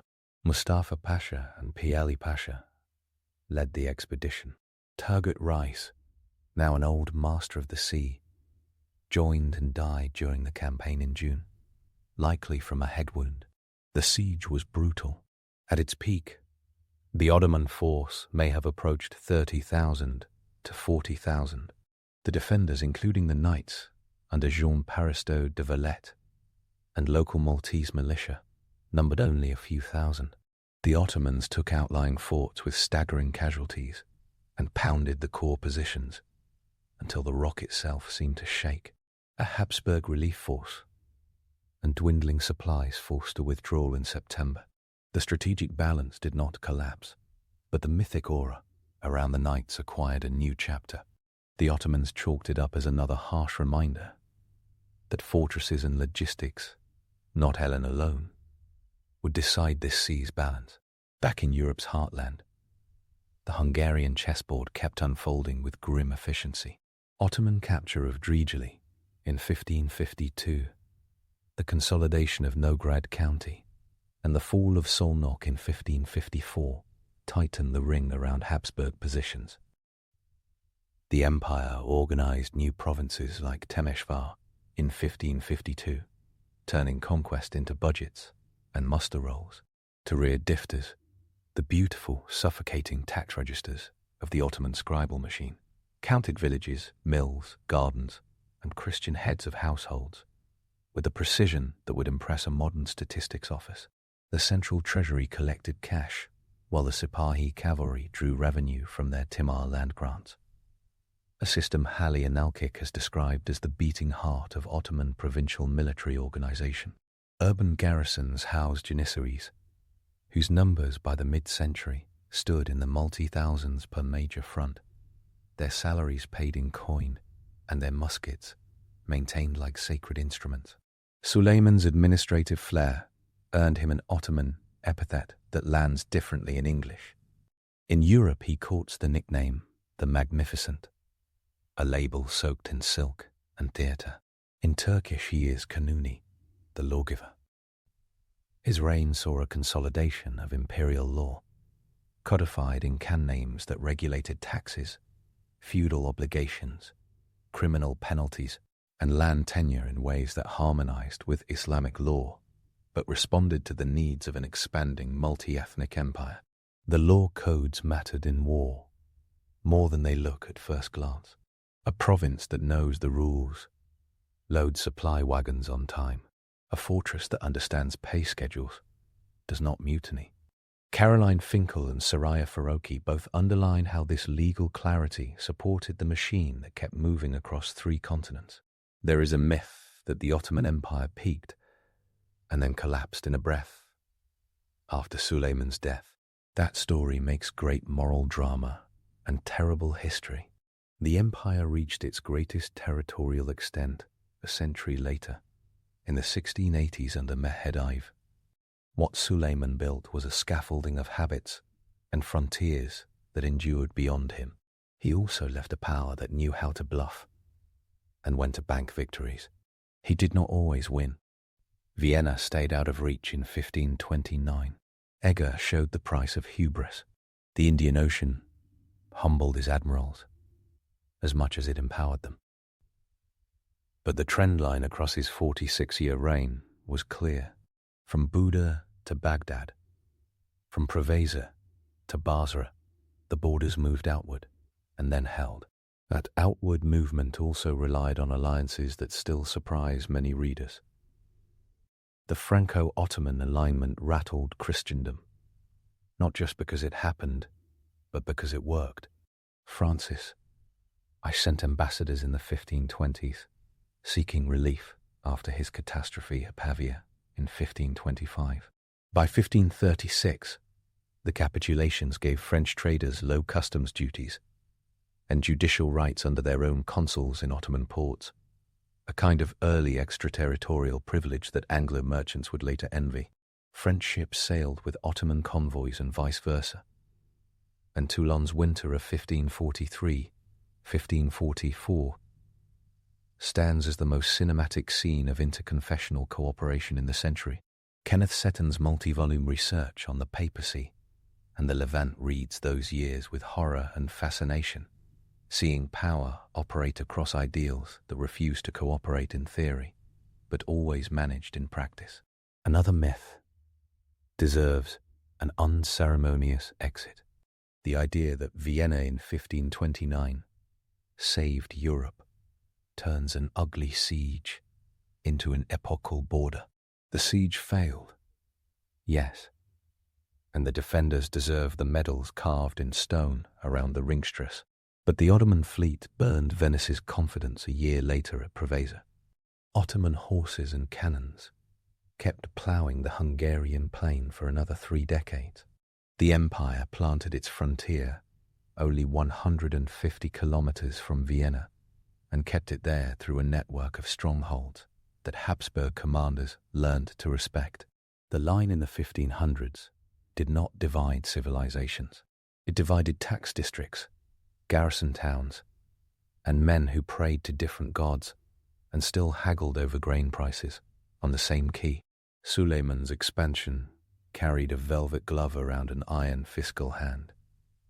War demanded money, men, and magazines.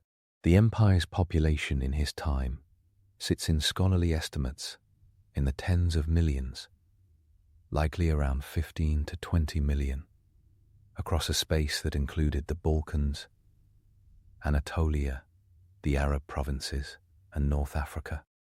The central treasury ran on the akech, a silver coin that inflated over the century as New World bullion flooded markets and as the mint debased coinage to keep up with costs.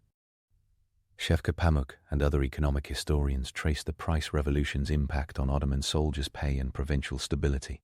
Suleiman's reign absorbed the early waves with relative grace, but the tension hummed. It would crescendo in the next generations. He never stopped staging the empire at full volume. Architecture doubled as war propaganda. Suleimani Mosque rose over Istanbul between 1550 and 1557 under the genius of Mimar Sinan, a builder who served under Suleiman in campaigns before he mastered stone. Its silhouette joined the city skyline, like a signature, a visual claim that the empire compared favorably with any European court, any caliphate past, any past Persian splendor. Foundation deeds funded schools, soup kitchens, and hospitals around the mosque, a kind of imperial welfare that turned conquest into public services and public services into loyalty. He also curated image through ceremony and paper. His tuwa, the Ottoman calligraphic signature, carried phrases like Suleiman, Shah, bin Selim, Shah, Muzaffar, Daima, the pledge of being ever victorious. It appeared on edicts that reached from Buda to Basra, from Cairo to Aleppo. It turned rulership into a brand. European ambassadors wrote about his audiences with a mix of resentment and admiration. Venetian Bailey described processions of janissaries that felt endless and polished. The French ambassadors returned from divan audiences with stories of a ruler who never raised his voice and never stumbled over his lines. None of this meant that palace life was a sterile script. Hurrem Sultan, known in Europe as Roxalana, became his legal wife in a break with Ottoman tradition and played a political role in court appointments and charitable foundations. Her influence arguably steered some of the empire's foreign policy toward caution and focus. The marriage produced princes, intrigue, and eventually succession decisions that historians will debate forever. The point for the map is simple. Suleiman kept the center balanced, while the edges expanded, a rare combination in any century. The Romanian principalities remained another flex point. Wallachia and Moldavia were vassal states, semi-autonomous, tributary, and prickly. In 1538, Suleiman marched into Moldavia after Prince Petru Reris drifted too far toward Habsburg promises. The Sultan took the fortress of Bender on the Dniester and renamed it, garrisoned it, and turned it into a late medieval customs office with cannon. Moldavia adjusted its posture to something closer to obedience. The Ottoman frontier along the Black Sea tightened accordingly. The Crimean Khanate, a vassal partner since the late 1400s, supplied raiders, horses, and an extra dimension to the map that mattered the moment warfare turned to the steppe. Eastern Arabia, too, flickered onto the Sultan's dashboard. Qatif fell under Ottoman control in 1550.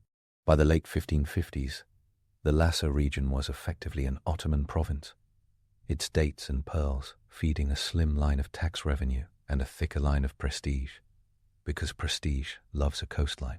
The Portuguese still held Hormuz and Bahrain, and Ottoman attempts against Bahrain in 1559 failed. The empire learned once more that the Iberian seaborne empire did not scare easily. That lesson did not keep the Ottomans from holding the Gulf's western littoral and making sure spice caravans reached their Red Sea without paying Lisbon's tolls. Suleiman measured his life by campaigns. Contemporary accounts count 13 major campaigns that he led in person, campaigns that consumed almost 10 years of his life on the road. He led from the saddle or from a campaign pavilion that doubled as moving court and army headquarters. Rhodes Murphy, who studied Ottoman campaigning in detail, emphasizes how routes, seasons, fodder, and bridges decided success as much as any duel of commanders. The Ottoman army built roads as it marched, threw pontoons across rivers like the Drava and Sava, and maintained magazines that turned cavalry charges into something less romantic and far more effective. He took personally the task of finishing what had begun in Hungary.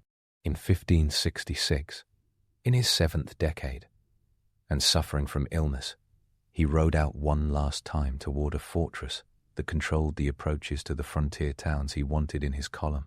Sigetvar, commanded by Nicola Subic-Drinsky, stood at a confluence of streams and marshes. The Ottoman army surrounded it in August.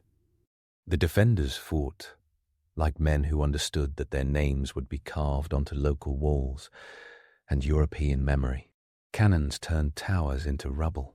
Ottoman sappers tunneled under bastions and detonated mines.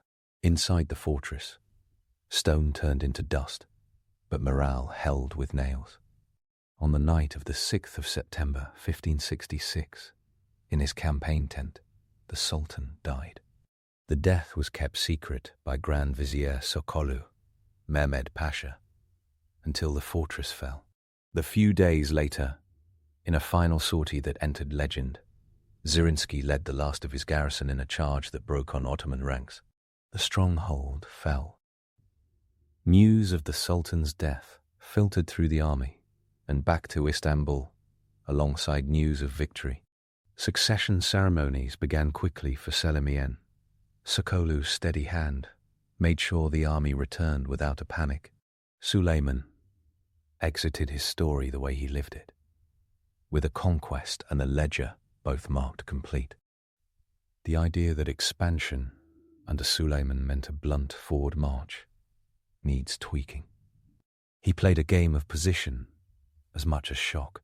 In the Danube basin, he converted territory into administrative mesh and fortress chain, so those in the next generation could maneuver behind cover. In the Eastern Wars, he took Baghdad and traded Tabriz back and forth, then signed a peace line that saved endless campaign seasons and locked in a strategic arc. At sea, he collapsed the Venetian dream of uncontested Aegean trade and made the Spanish embassy juggle half a dozen regional crises at once. He also professionalized the empire's ability to keep soldiers fed and paid. The Menzel system, a network of relay stations and fodder depots, moved messengers faster than rumor and grain faster than hunger. Bridges and causeways carved across the Balkans, and Anatolia turned wet seasons into delays rather than disasters.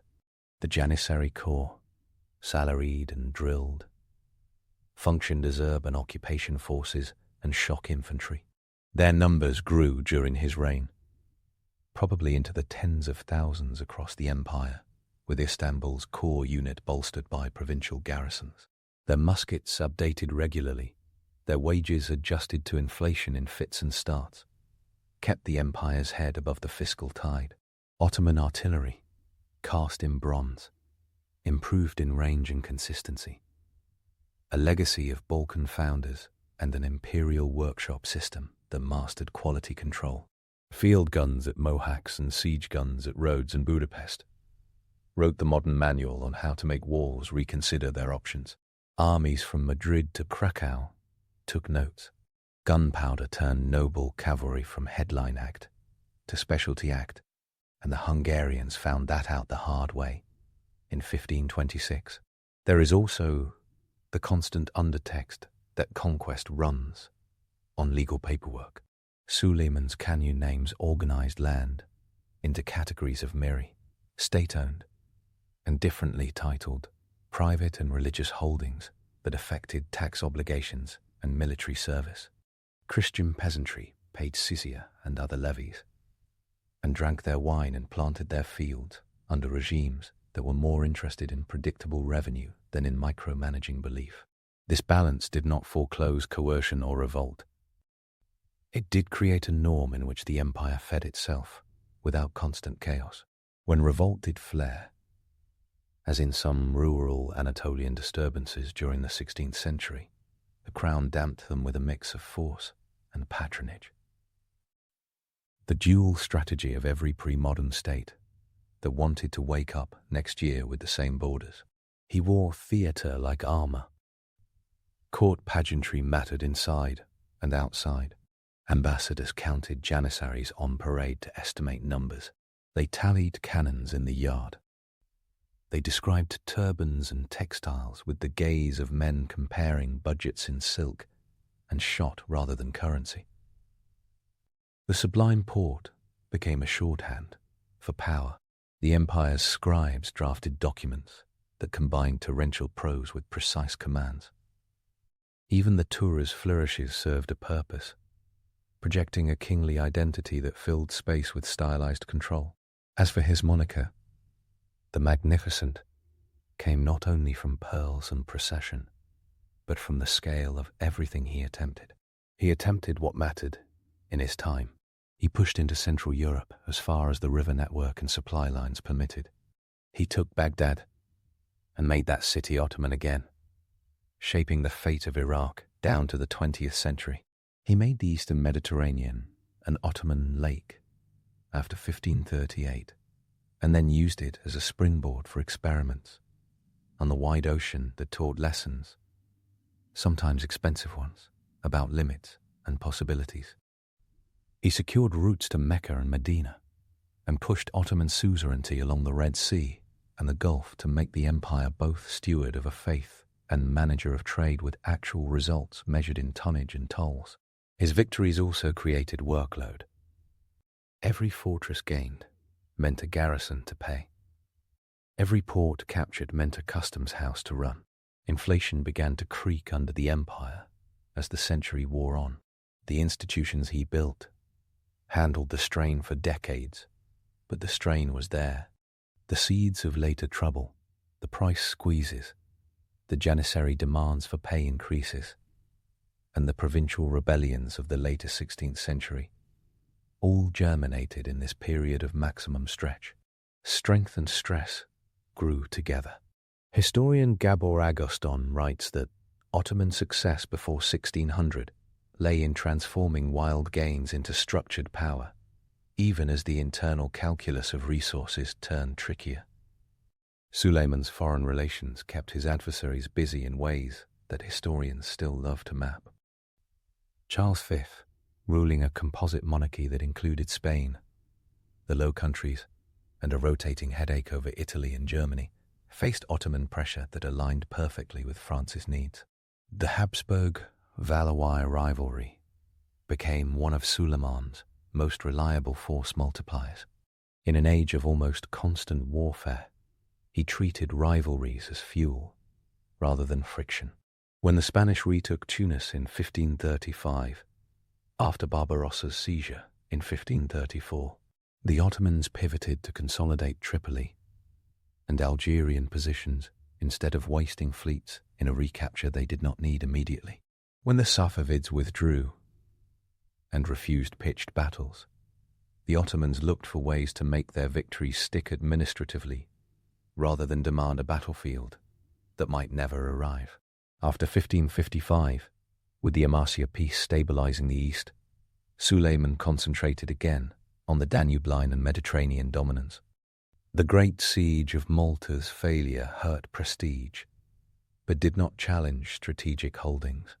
Gerba's victory offset Malta's losses in the maritime psychology that mattered for convoys. Venice's acceptance of Ottoman dominance in the Aegean after the 1540 treaty, which cost the Republic Nauplia and Menemvasia and a heavy indemnity, signaled a long-term reality.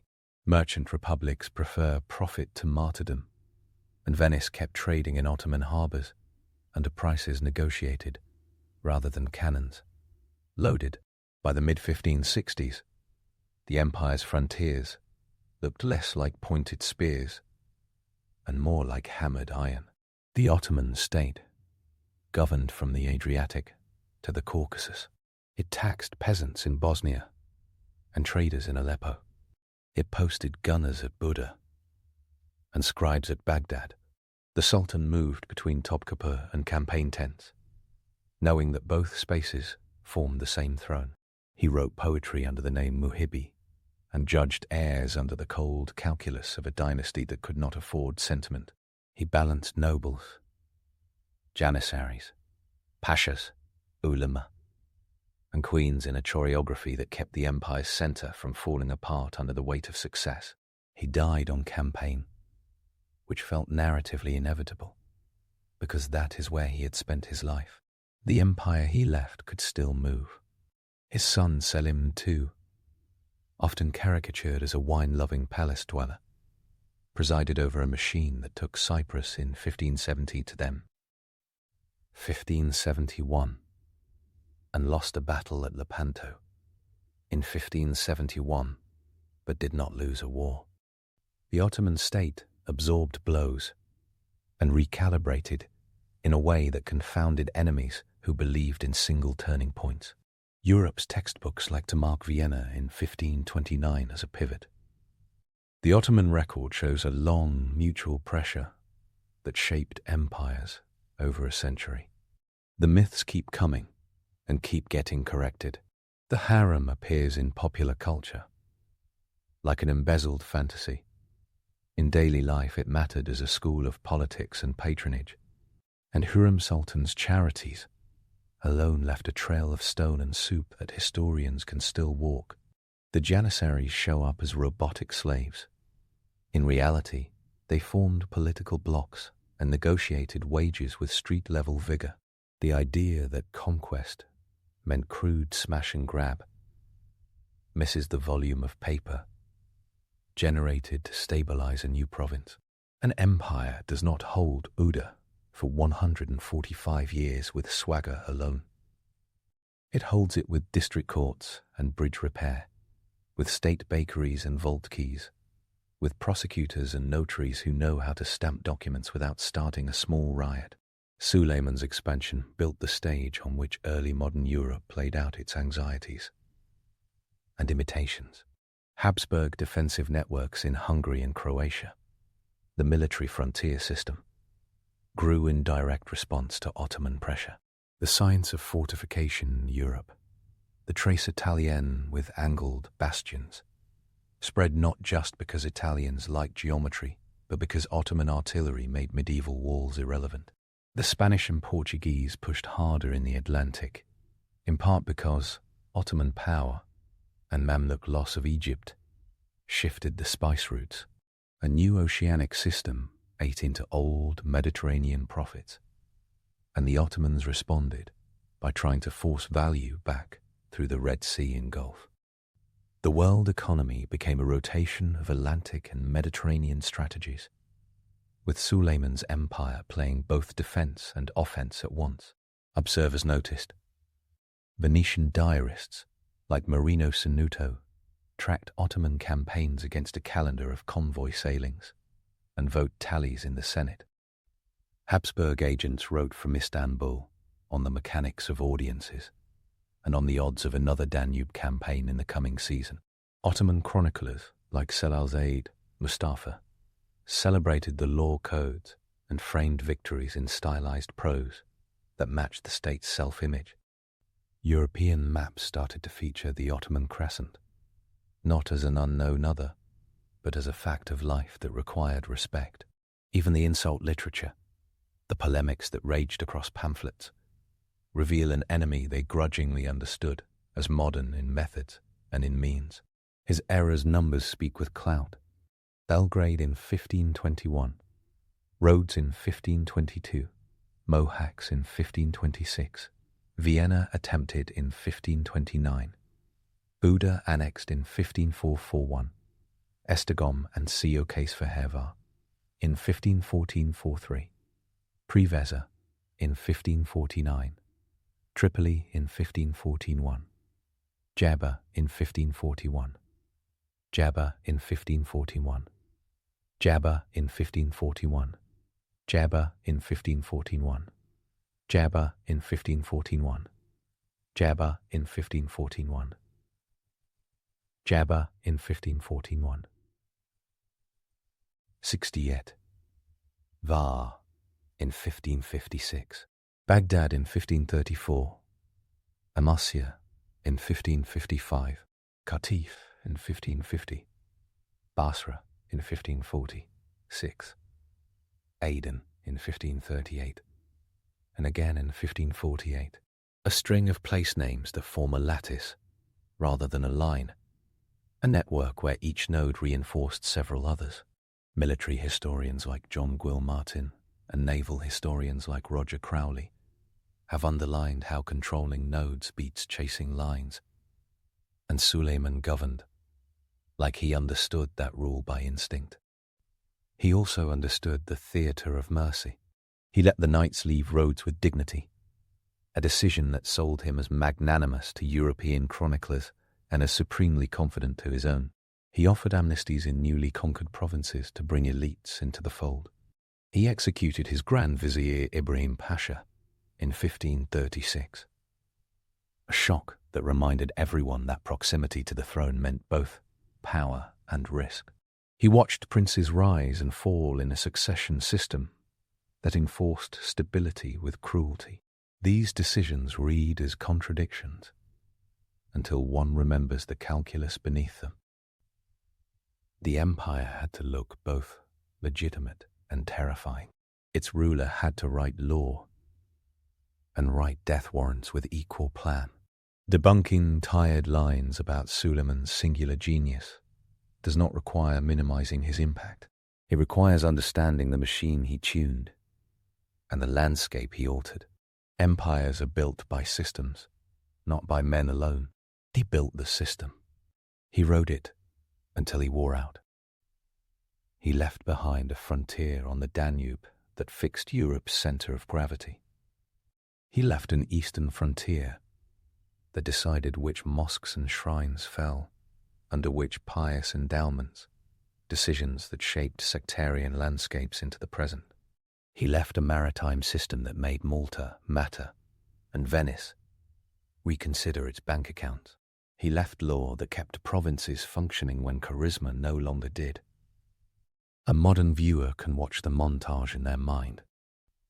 Siege guns thump and echo off stone. Galleys line up, oars slapping water in unison as drums set tempo. The Danube glints like a steel ribbon under autumn clouds. Janissaries in felt hats and quilted coats march behind flags that whip in an unfriendly wind. The Sultan's pavilion glows with carpets and disciplined silence. A court scribe sharpens his reed pen and copies what he has already seen too many times. With great ceremony, the empire moves forward again. Historians build authority by footnotes and archives. Storytellers build it by scene and cadence. The good news is that Suleiman's expansion offers both. Hal and Al-Cook's essays underline the administrative steel beneath the conquests. Caroline Finkel's narrative history shows how the empire's plot does not depend on exaggeration to impress.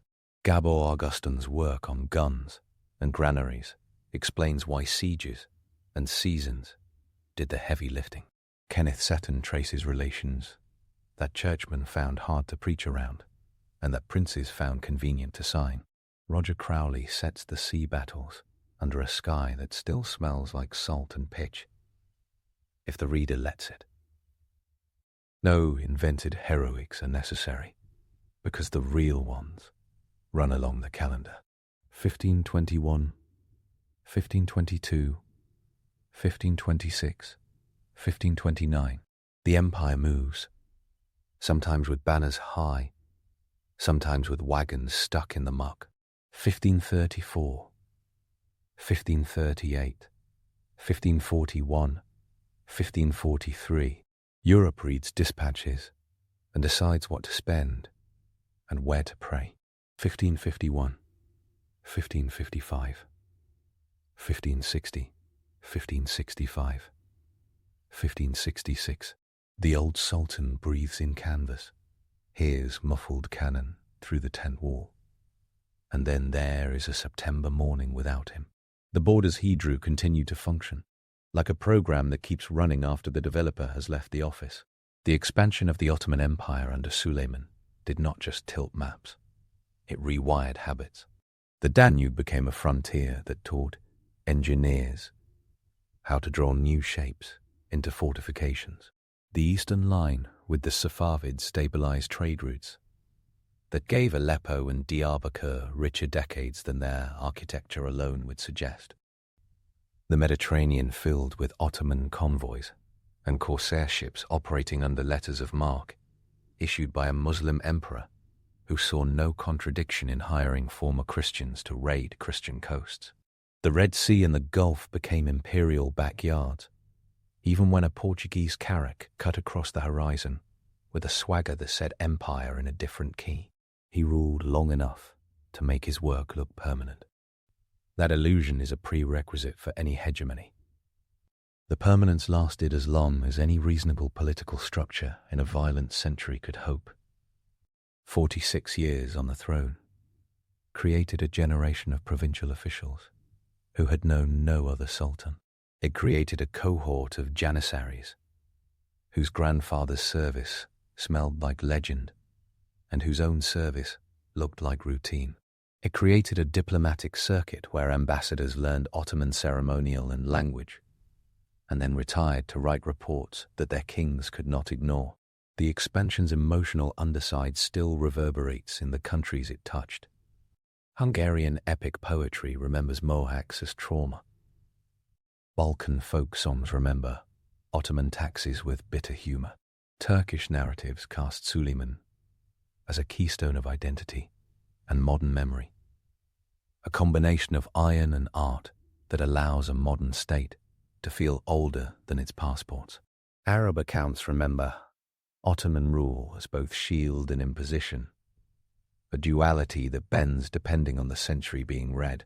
The Safavid, and then Qajari Iranian memory remembers Amosia as a quiet before future storms. The Mediterranean remembers Preveza and Malta, and the raids that emptied villages and fattened treasuries. Memory works as politics more than as ledger, and the ledgers from Suleiman's reign already show results enough. The best takeaway is the simplest and the most inconvenient. Expansion under Suleiman was not unstoppable, but it was relentless wherever calculation allowed.